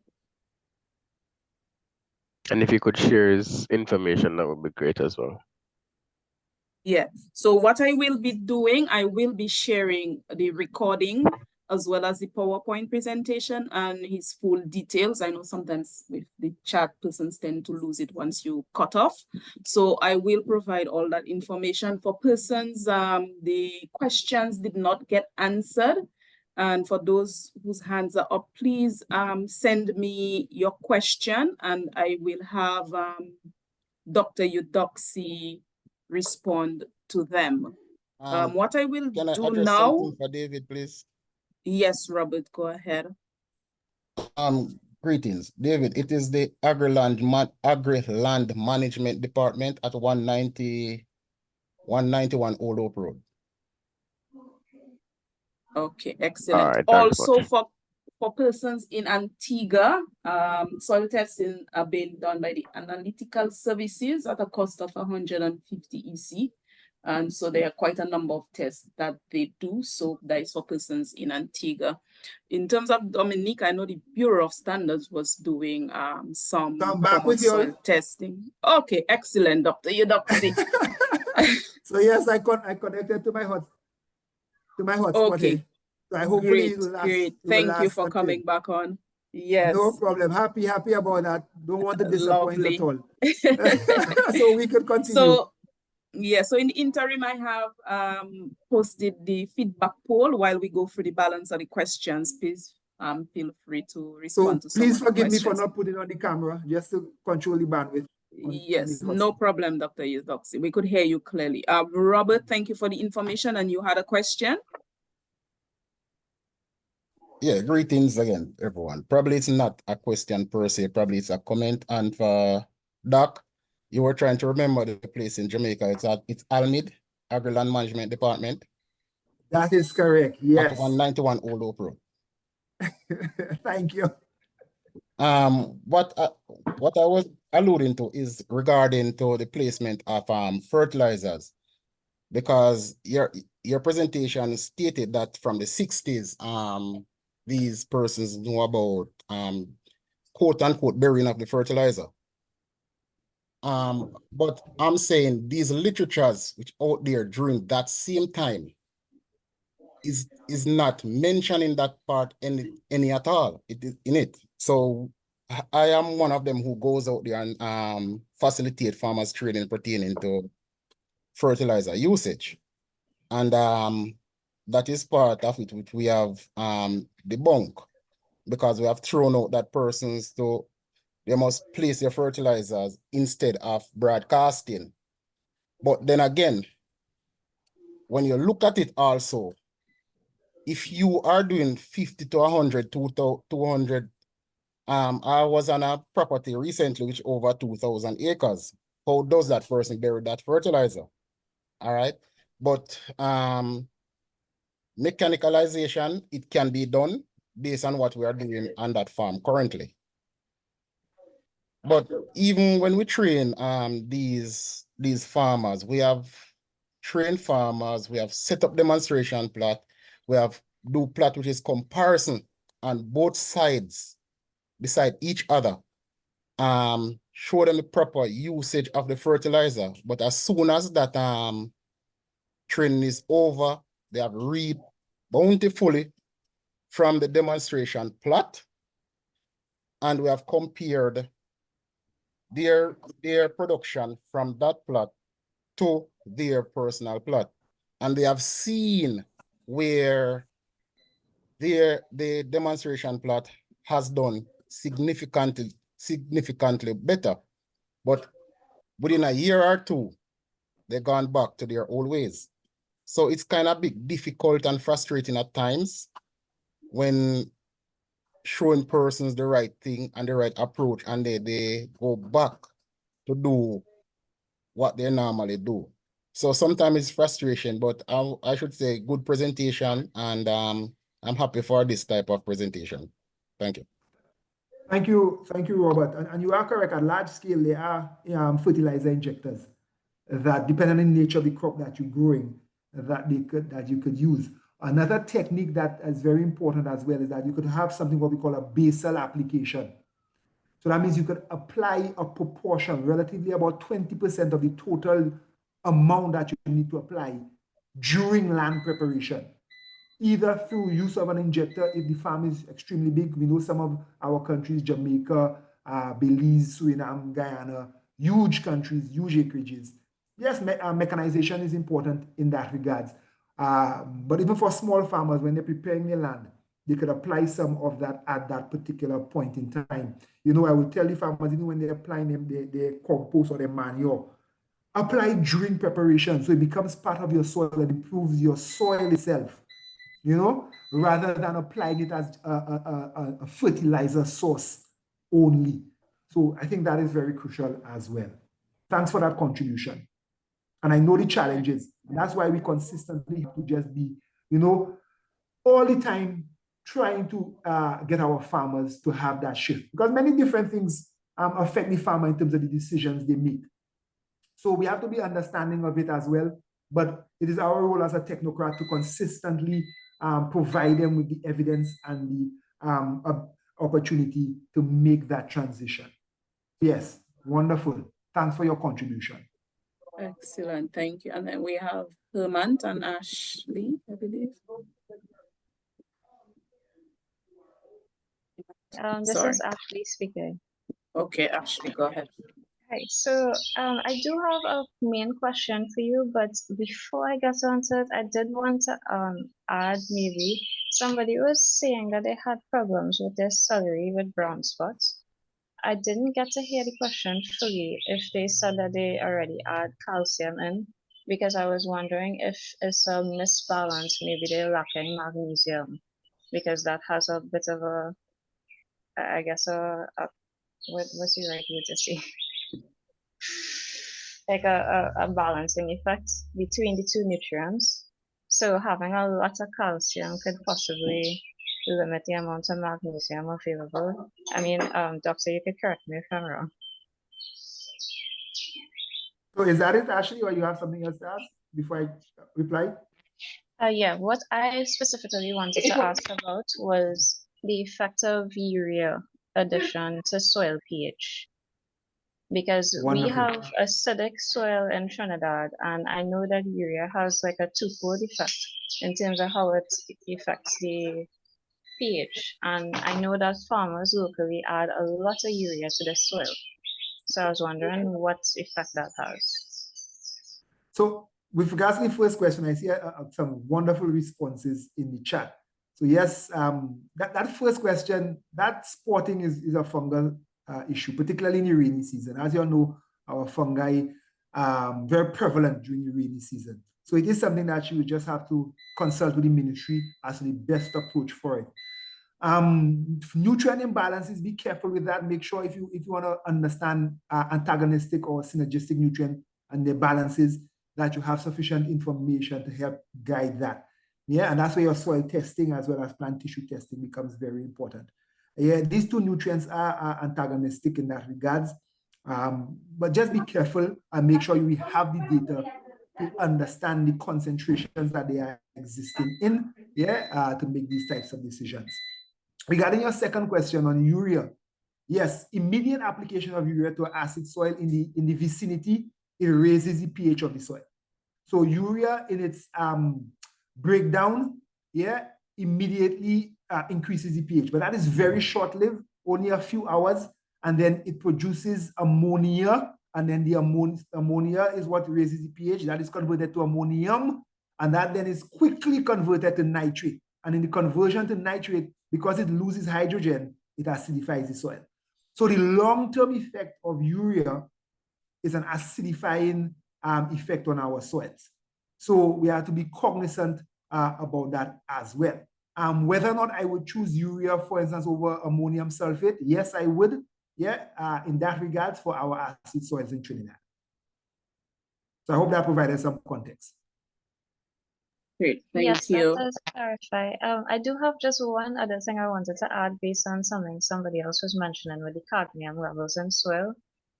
I was wondering what effect adding certain types of anions like chlorine would have at being able to balance out the ionic availability of different nutrients, and if that would be beneficial in Trinidad where we have acidic soils.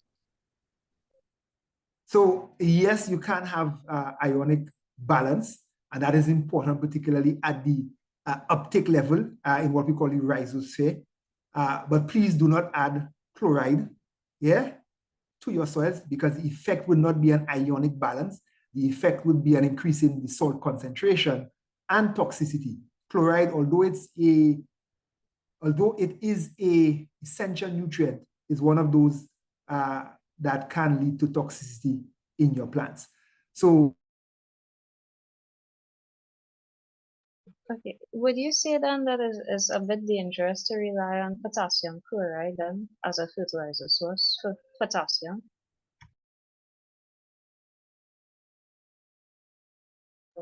Are you there with us, Dr. Eudoxie? I think we may have lost him. Hold on, let me just message and see if he's still connected.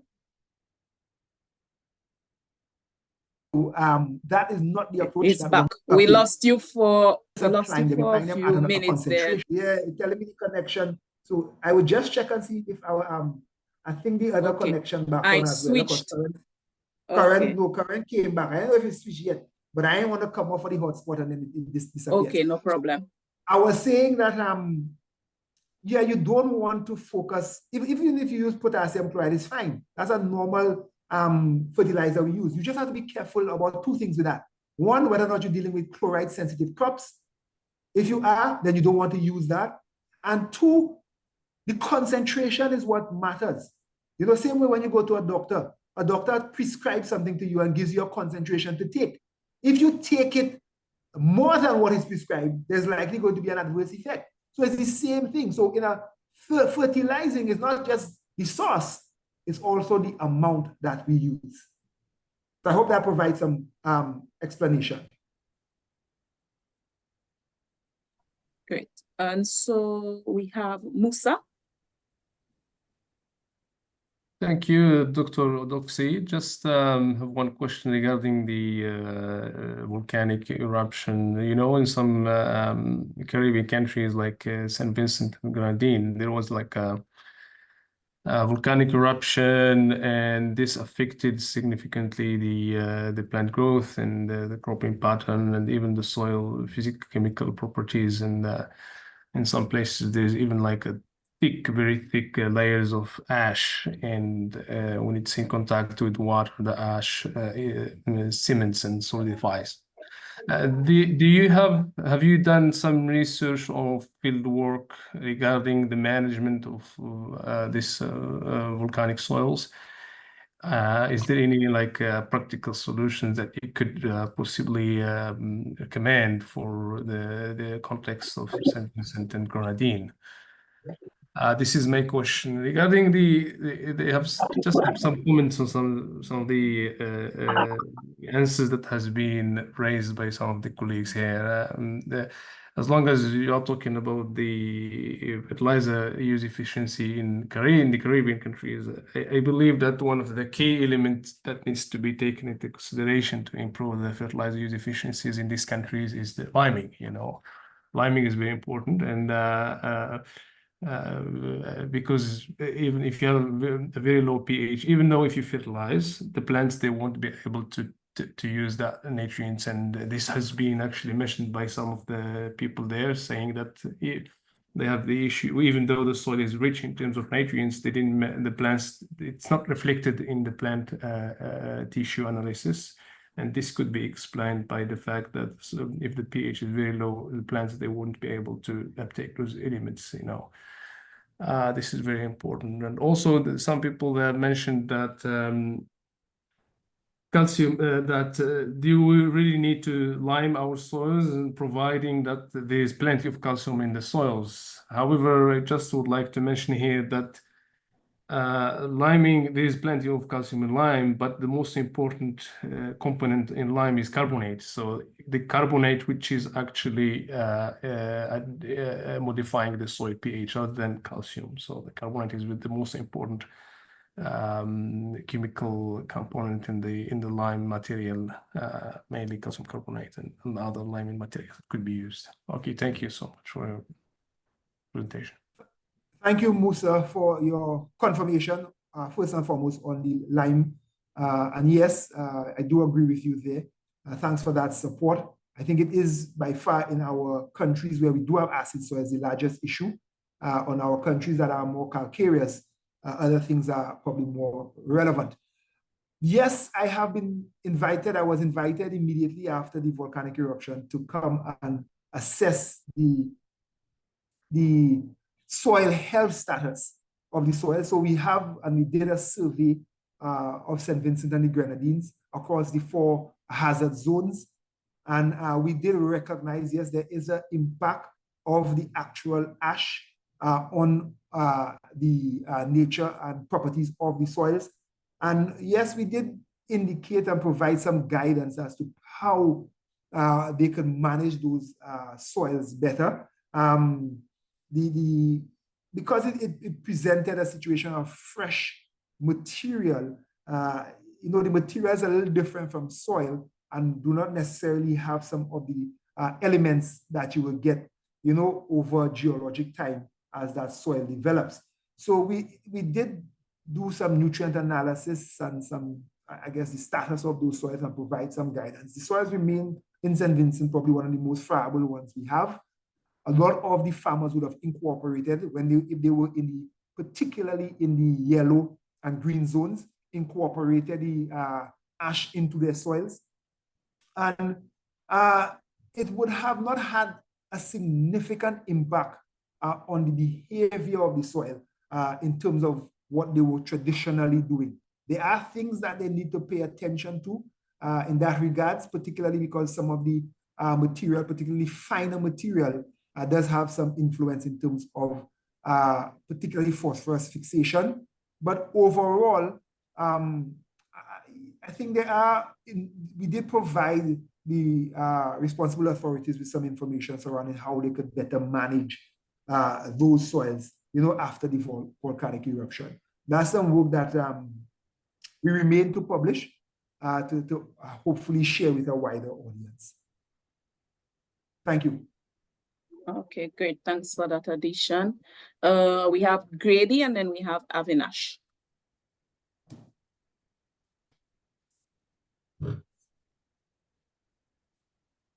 Are you there with us, Grady?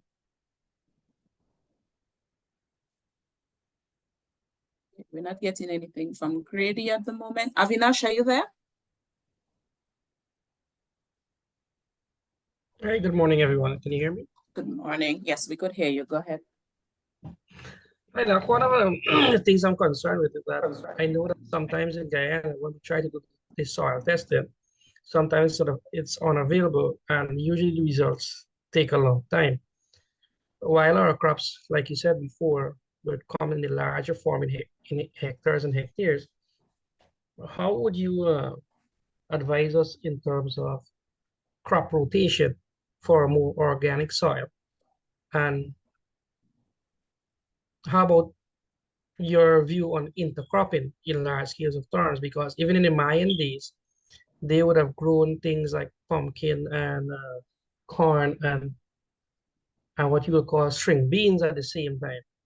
How can we factor that into the larger markets in commercial scales of farming? So thanks, Avinash, for that question. And you are correct. One of the things we do know that is a constraint for us is our testing ability, our diagnostic ability. And as I mentioned, we are working very hard to increase the ability of our countries to be able to provide that service, to stakeholders. So we're very hopeful, and we're seeing some changes, that service will be something that becomes more available, particularly as we, push, we push in this 25 by 2025 and hopefully, beyond. We need to have those diagnostic services. So that I agree with, and we're working very hard with that. NARI in Guyana, who is our focal point that we're working with, we know they provide the services, but same way we know they are also constrained. So we're trying to work with them to improve in that regards.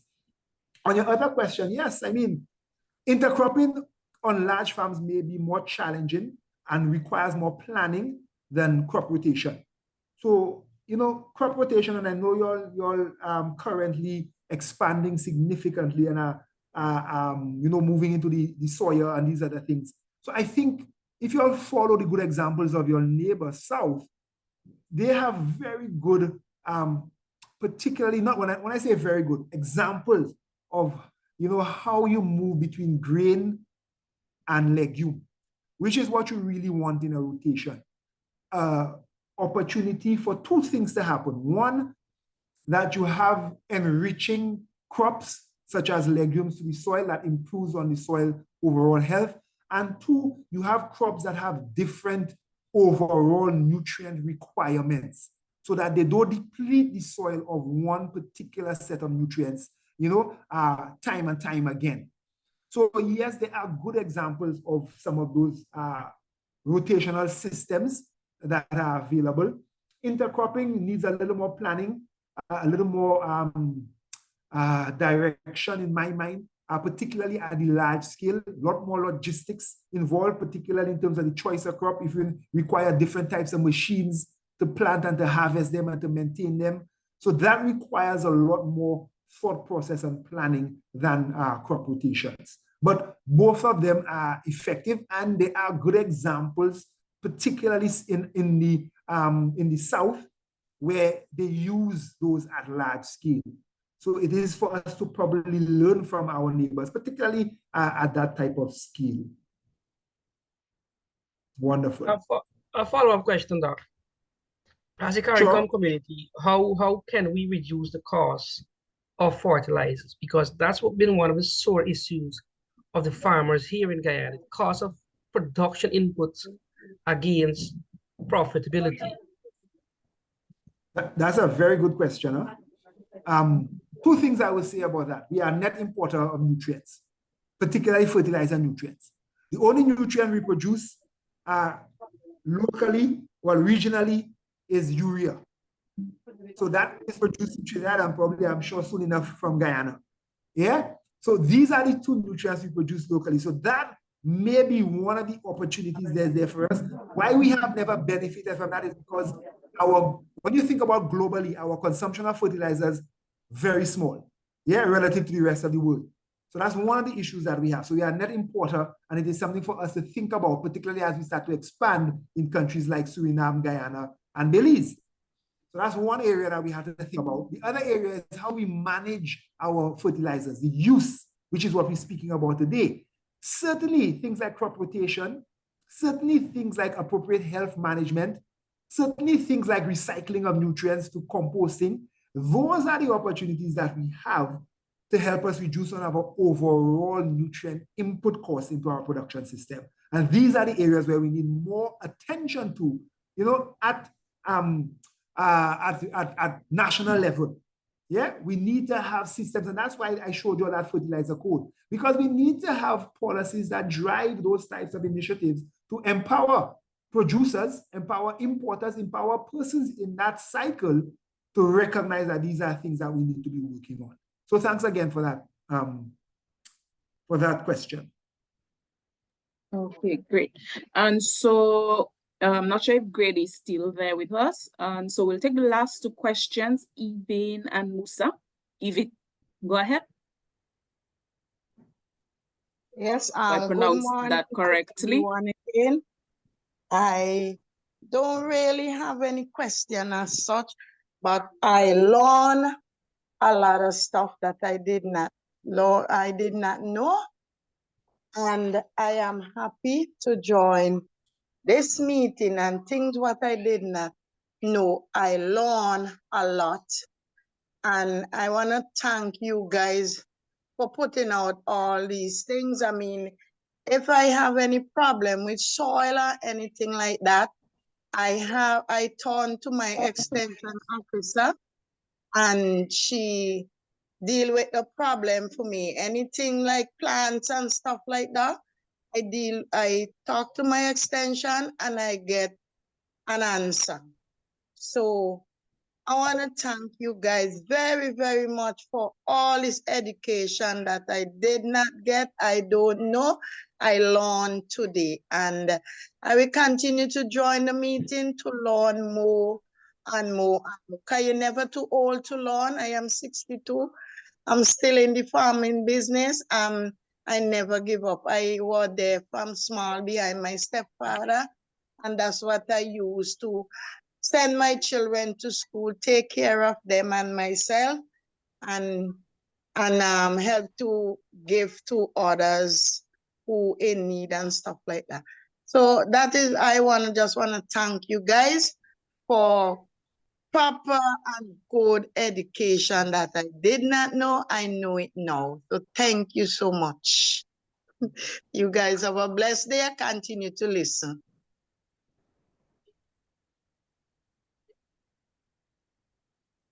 Okay, excellent. Thank you so much, Yvonne, for joining us. And I'm very happy that you are able to learn quite a lot and that you'll be able to implement those.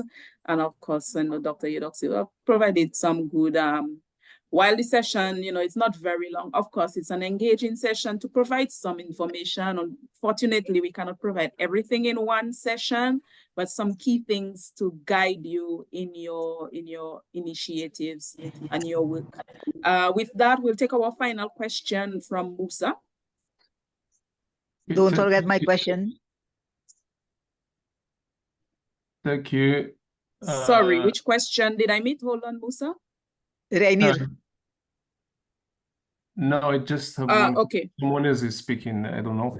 But I just have ahead, Musa. one question for Dr. Eudoxie regarding, I can see that a lot of research still need to be done in this, in Caribbean countries. And I assume that Dr. Eudoxie is doing some research, and also he has students working on different soil-related aspects. And my question is, what are the main, I would say, research gaps nowadays in the Caribbean countries with regard to soil science and fertilizer use efficiency, in your point of view, Dr. Eudoxie? Thanks again, Musa, for that question.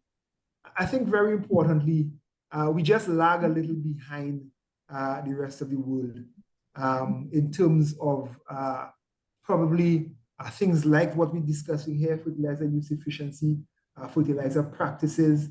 For instance, we have not a lot of our traditional and important crops. We have not done the kind of confirmatory studies to help farmers understand application rates of the different nutrients required across different types of soils. So we have not done that type of work in the region. So that gap remains. It's more developmental research than probably academic-based type research, but it's the type of work that will assist our farmers in understanding how to improve on their crop production. So for me, that's a major issue. Here, I think we have a situation where we overuse fertilizers, and I didn't get into the issue of the consequences of that, but that's another area there. The other area I think it remains a huge gap is understanding soil health, particularly understanding how we could improve our soil health. One of the things in my time, working with soil region across all our countries, when I speak to farmers say their overall productivity has declined, as they grow older, farming on the same parcel of land, irrespective of what they do and how they try to change their practice. So, that is clear to me that, there's a need for us to understand that, if we consistently use this soil without thinking about managing its health, we are not going to get or have a sustainable resource to use. So I think that is another area there in my mind that remains a huge gap. Understanding particularly for us in the tropics, how to manage soil health. Over. Excellent. Thank you. Okay, and that brings us to the end of our session. We're just 1 minute before 12. As I said, we normally go between. Sorry, Renier. Renier, you need to raise your hand so I don't forget you. Yeah, you have to follow the protocols. Yes, go ahead, Renier. Yeah, of course, but something went wrong here. I could not you're find having it. some issues. Yeah, no problem. Okay, doctor, a question from practical approach. Let's say I have a 1 hectare piece of land, and I want to know the pH of this whole piece, how will you, how should it be managed to get the pH of the whole piece? I think you will take samples on different places and put the average one. But if you do that, I have one issue. Secondly, second question is, if you have adjusted the pH, nowadays and in the near future, heavy rainfalls and heavy floodings will be faced. After how many times of floodings or heavy rainfalls do we have to do a recheck of the pH? Those two questions. Can you give some more insight in it? No problem at all, RNA. On the first one, you are correct. What you want to do is what we call a composite sample. So let me just take off my camera. So I get better bandwidth. So what you want to do is a composite sample. But the first thing you really want to know is look at your field. When you look at your 1 acre, make sure your 1 acre is uniform. Yeah, in color, in texture, in how it looks. Yeah, if you see one part of the field dark brown, you see another part red, likely you have different soil types in the field. So you want to take your reading based on homogeneity of your field. So if your field is looking the same over the 1 acre, then what you would take is what we call a composite sample. And you could take it in a kind of zigzag pattern from one point to the opposite point along a transect in your field. Generally, about 5 to 10 subsamples, yeah, over the acre. And you put them together in a bucket or in a bag, you mix them up, and then you take out from that roughly about 1 kilogram of soil for analysis. Regarding soils that have already been amended for pH, once the pH has changed, even if you get a lot of rain, that pH is going to stay good, yeah, for at least 2 years. The calcium and the carbonate in there are very, what we call sparingly soluble. And there are elements in them that are not easily leached compared to other elements you may have in your soil. So they will stay in your soil for, even if that soil periodically gets flooded. That is fine. It will stay in the soil and you will have the change of pH. What I suggest is that you do a pH measurement every year to verify that the pH is in the optimal range. Yeah? Once a year. But you will generally have to amend every 2 to 3 years. But measure your pH at least once a year. Once a year, okay. And where on the piece of land of 1 hectare you will adjust the pH? Just in the middle somewhere? The whole 1 hectare you're adjusting. So you have to add sufficient lime, and that's why to do it correctly, you have to do something called a lime requirement test. So you have to go to a lab and get something called a lime requirement test. And that test is going to tell you the amount of lime per hectare. So you have to apply it to the entire hectare, spread it out. They have applicators for that now. You know, most countries have these applicators now. And then you have to rototill it when you're preparing your land. So it gets into the land, and that's what protects it from being washed away with the floods. Okay. Yes? And how long do I have to wait to start planting? For minimum 4 weeks. 4 weeks. 4 weeks. So you want to do it about somewhere between 4 to 6 weeks before you start planting. Okay. Thank you. Bye-bye. You're most welcome. All right. Okay, excellent. I see Virginia's hand on. Dr. Eudoxie, we did have some other questions in the chat. I know some of them would have been answered.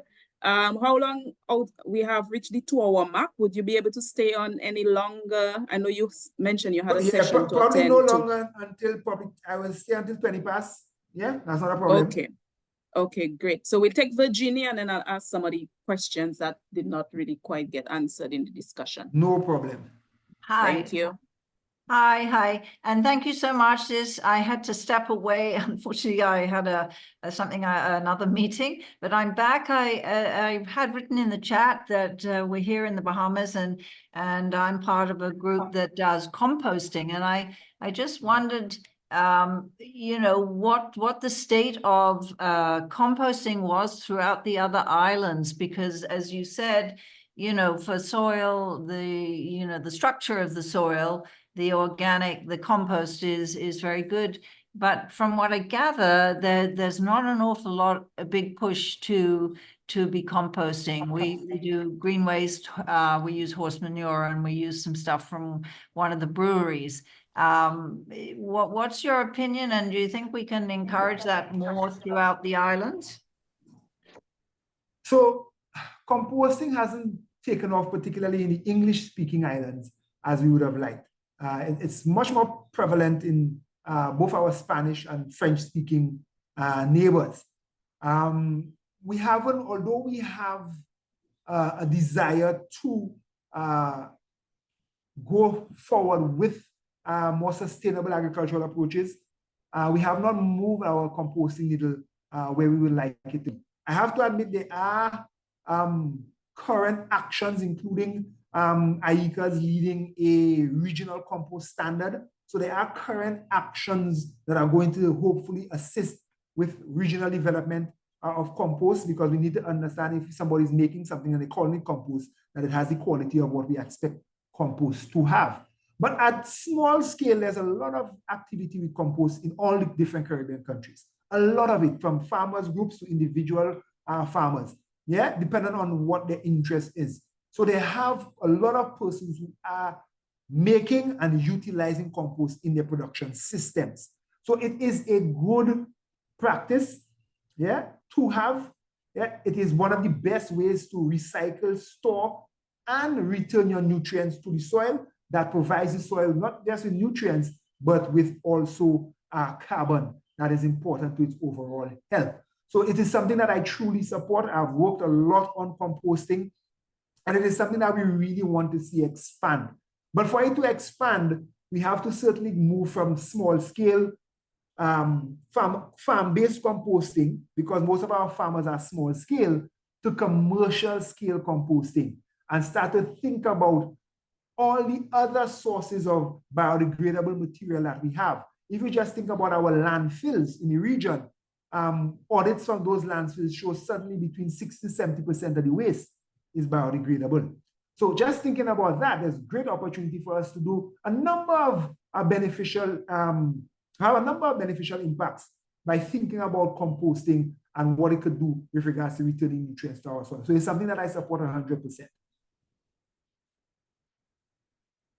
Okay, excellent. Basil, I take it we didn't get your question, and apologies there. And so go ahead and ask your question. Yes, once again, that was an excellent presentation. My question has to do with the lime requirement test. I know from research information, there are different methods that are being used. So I wanted to know, what would Dr. Eudoxie recommend for, I don't want to be selfish, but I'm looking one at volcanic soils, or maybe what would you recommend overall for the Caribbean in relation to the lime requirement? Would there be a specific lime requirement for calcareous soil as compared to volcanic soil, or is there something that we can use overall that would be ideal for the Caribbean? That's one of my questions. Thank you. So, Basil, so the thing is with liming, the only lime soils that have a pH of generally less than 5.5. So I could tell you for St. Vincent and Grenadines, you'll have no reason to lime anything, because all your soils, over the multiple times I've tested it, have always been above 6 or averaging around 6. So in St. Vincent and the Grenadines, and the alkaline soils that you're, sorry, and the soils, volcanic soils you'll have there, there's no reason to lime. There's no reason to lime any of our calcareous countries as well, because all of their soils are pHs somewhere between 7 and 8. There are, however, in our volcanic, some of our volcanic areas, some of our volcanic islands, sorry, where we do have some other residual material and other type of depositional material that is acidic, and particularly in our lower mainland territories, and including Trinidad, Guyana, and Suriname, they have lots of acidic soils. So those are the soils that need to lime. There are different methods. If your soil has a lot of clay, you need to use something called a buffer method. If your soil is sandy or texturally like a loam, we typically would use what we call an acid-base reaction. So because the clay soils have higher ability to retain the acid, we have to use a buffer to slowly remove those acid ions from the clay to get the true acidity level of that soil. So I hope that provides an answer to your question. Okay, excellent. Thank you for your question, Basil, and again, apologies that we would have missed it. As Errol, go ahead with your question. Yes, thank you. Or your comment. Sorry, persons are free to comment as well. In regards to liming, we know to lime an acre of land, it can be very expensive. And so what I want to ask Doc, would it be a good practice to apply the lime in the root zone area of the plant? For example, if you're going to do bananas, you line and then 24 to 30 inches radius of where you're going to put the plant. You apply the lime, a pound or 2 pounds, and then you work it in the soil while you're digging the hole. Because to lime the whole field can be somewhat expensive. And if you target the root zone, would that be a good practice or a good idea? Errol, thanks for that comment. So I will say that it's not a good practice, but I will say it's a better practice than not liming at all. Yeah. One of the issues you will have with that is that our soils, as a couple of the participants indicated that it's alive. So if you lime only that root zone area for the banana stool, in that period or in that area, you're going to get an increase in pH. But that is not going to be long-lived, because right outside the immediate area, you also have acid. Yeah? So it moves, it's connected. When rain falls, that acid will seep back into there. So you're going to have a very short-term effect in that regard. So what we have also suggested, and for the same reason, we know that it's a little bit expensive to lime, but what farmers have to see the lime as is not an operational expense, as a capital expense. Because remember, if you do it properly, you should get a benefit over at least 3 years. Yeah? And obviously, the intent is that it's supposed to improve your yield. So what you can do, what we have suggested, just as you say, for row crops, let them incorporate it in the row itself. So if they're going to build like a bank, yeah, we let them place it down there and build the bank over it. Excuse me, rather than placing it all over the soil. But the ideal situation is to line the entire area so that you don't get acid moving back into the area you line. So for instance, liming like that, you may not have a very high, or you may not have a very long benefit of the lime. Yeah, so probably in bananas for the year, you might get through if you lime that way by putting it in the stool, and I can understand the expense of that. In doing that though, I want to say they have different types of liming materials. They have lime, two materials that you'll have to be careful about, particularly if you're putting it into a stool or into directly next to a plant. They have one they call hydrated lime and one they call quick lime. Hydrated lime is calcium hydroxide, quick lime is calcium oxide. Do not put those directly in your plant hole and plant on them. Those are very caustic and have very high EC. So if you plant around them, they will burn the roots and kill the roots. So you have to be very careful around using those two, particularly for the method in which you are explaining, Aaron. So make sure is what we call agricultural lime that you're using, which is the calcium carbonate, which doesn't have that high caustic behavior. That one you can use in the hole, mix it up with the soil. If you can leave it a little while before you plant, please do so. But as I said, that is better than not using it, but not the best. Wonderful. Okay. I know we're running to you having to leave now. I think this one might be one to talk a bit on, Dr. Eudoxie. Someone was asking, how can Caribbean soils be low in organic matter, providing that there is plenty of vegetative mass? The organic minerals are also available. Sorry, just repeat the question again. Apologies. The person was asking, I guess, based on part of the presentation, how can Caribbean soils be low in organic matter, providing that there are plenty of vegetative biomass? That is absolutely true. I think a lot of people think of that. Most of our carbon is above the ground. That's all. So when you look at our forests have loads of carbon stored in it. But if you look at a forest soil is one of the poorest soils we have. If we were to cut down the forest and try to do agriculture on them, we're in all kind of trouble. When we did shifting cultivation, what the farmers used to do, they used to burn the forest. And if you burn the vegetation, you lose all the carbon dioxide and water, and you're left with the minerals. The minerals are the same essential nutrients, and that is the ash, and that gets back into the soil, and that is what sustains the farmer in the shifting cultivation. So when he does it once or twice, he realizes that he doesn't get the yield again. So he shifts and cuts down another piece and does the same thing. So our soils themselves, even if they support a lot of biomass, the temperature and water that we have in this part of the world has high decomposition rates.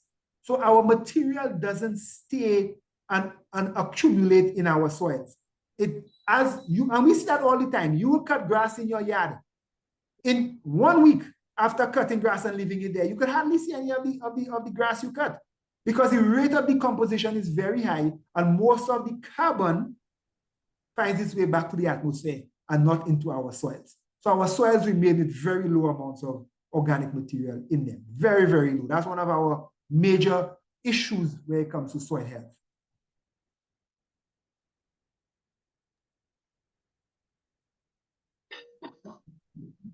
All right, thank you very much. And so with that, folks, I want to say thank you for all of you who have joined us today. And special thanks to Dr. Eudoxie. Of course, you know, we try to make this session as practical as possible. Unfortunately, we cannot give you all the information all at once. And definitely we will be engaging a bit more with Dr. Eudoxie. And Dr. Eudoxie do a lot of sessions in a lot of the countries, and so what we can always do is probably request from him to send to us, you know, some of the sessions that he'll be having, and I can always share with you so that you can get a bit more information. As you know, we cannot produce everything. And so with that, I want to say thank you so much for joining us. I did enjoy the session as well, and I do hope the session has been very useful to many of you, and that the information that you will be able to utilize that information almost immediately.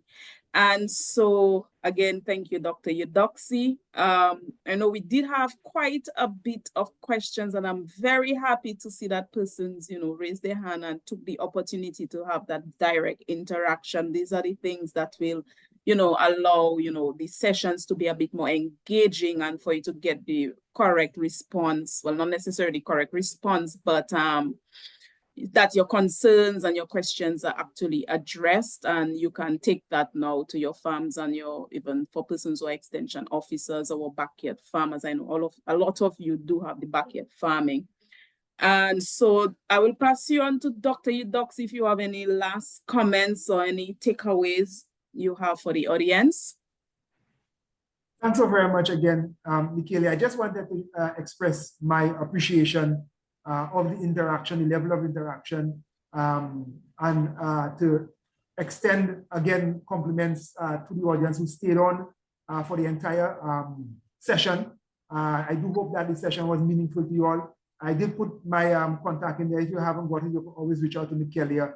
And our job really is to ensure that we continue to build capacity within the region so that we can, for one, address our food security issues that we have. And we are always ready, particularly at the Faculty of Food and Agriculture, to lend that assistance when needed to support our producers as well as all our value chain players. So again, let me extend our gratitude on behalf of the faculty for being here. And I look forward probably at some other time to be here again with you all to further discuss issues on soil. So once again, thank you everyone for your participation.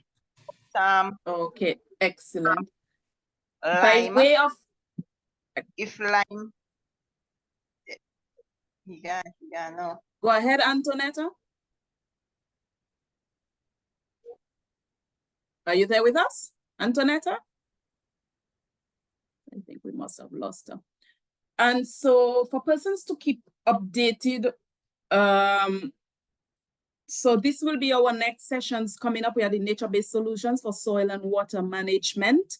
That will be on August 21st, and then on September 18th, we have data-driven farm decisions for enhancing productivity and livelihoods. And as I mentioned, the CCRAF will be in St. Vincent at the Caribbean I'm sure you want your space. At this Caribbean Week of Agriculture. And to keep updated, you can follow the CCRAF. We have our Facebook page, we have LinkedIn, and we also have X, known as Twitter. But then I know it had been challenging at the beginning to access the materials. I will send them before the end of the week via email. However, they will be uploaded to the Agri Profiles, which is the repository of the CCRAF. So you could access all past sessions. You know, we do that when we work for companies, but we don't. Recordings. And so with that, I will share an email with all this information as well. And with that, I say thank you, everyone. And I do wish you a good end of the week. And thanks again, Dr. Eudoxie. It was indeed a quite engaging session. Okay, thanks, everyone. Bye-bye. Bye, everyone. Okay. All right, thank you. Bye, everyone. Take care. Excellent presentation again. All the best. Thank you, Basil, and thanks for joining us. Thank you so much. Bye. Have a Goodbye. blessed. Goodbye. Excellent session. Thank you. Amazing session as always. Thank you guys so much. Thank Okay, you bye-bye. for joining us. Happy to see a lot of common names there. You also thank Nigeria. Thank you. Have a Thank you. good day, Excellent everyone. session. Looking forward to the next session as well. Lovely. Thank you. I will keep everyone posted via emails. And of course, you will see my contact information if you have any urgent information you require, you having any challenges accessing the material or even logging on at times, just, send me a quick WhatsApp, because while I'm managing the session, I cannot always check the emails. And so all my contact information is there. If you have any further questions for Dr. Eudoxie, you could either email him directly. I think he would have shared his email in the chat. I will always share it again. And of course, you can always reach out to me directly, and I could always reach out to him so that he can assist. Again, thank you. And I do wish everyone a great day ahead and end of week. Bye-bye. Thank you, Nigeria. Thank you. You're welcome, and thanks for joining, Grady. Lovely to see you I wanted to ask a question, but I got distracted. But never mind. Yes, we saw your hand was up. Yeah, never mind. Yeah. It was no dead sweet, problem. though. No problem. You Just could some- just email it to me, and Yes. we could always have Dr. Eudoxie provide you a Okay, response. Nikita. Okay. Yeah, thank you, and keep up the good work, man. I'm really enjoying this session. I will. Lovely. Yeah, you Happy know, to hear. I've been in it from last year, Yes. so I never yes. miss a session. Yes, I don't Yeah. forget the name at all. So what we Yeah, are I'm looking hoping that forward to we the will. certificate too. Yes, definitely. I think for persons like yourself, I have to, get a new type of certificate so you don't feel it's the same one every year. Exactly. Yeah, right. Yes, and definitely Have a good looking day. to see how we get some funds to do, a lot more Right. on the ground. Okay. Maria, you were saying something?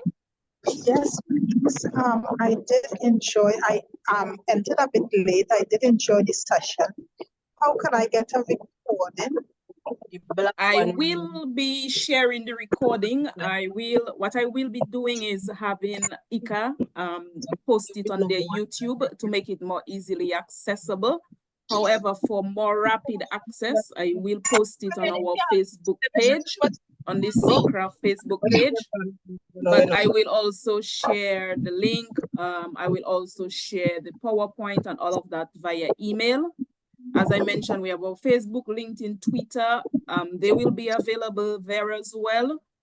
We have the repository to have those material more easily accessible, but this will take a little more time to get uploaded, but within 2 weeks or so, they will be available. I will share them before the end of the week.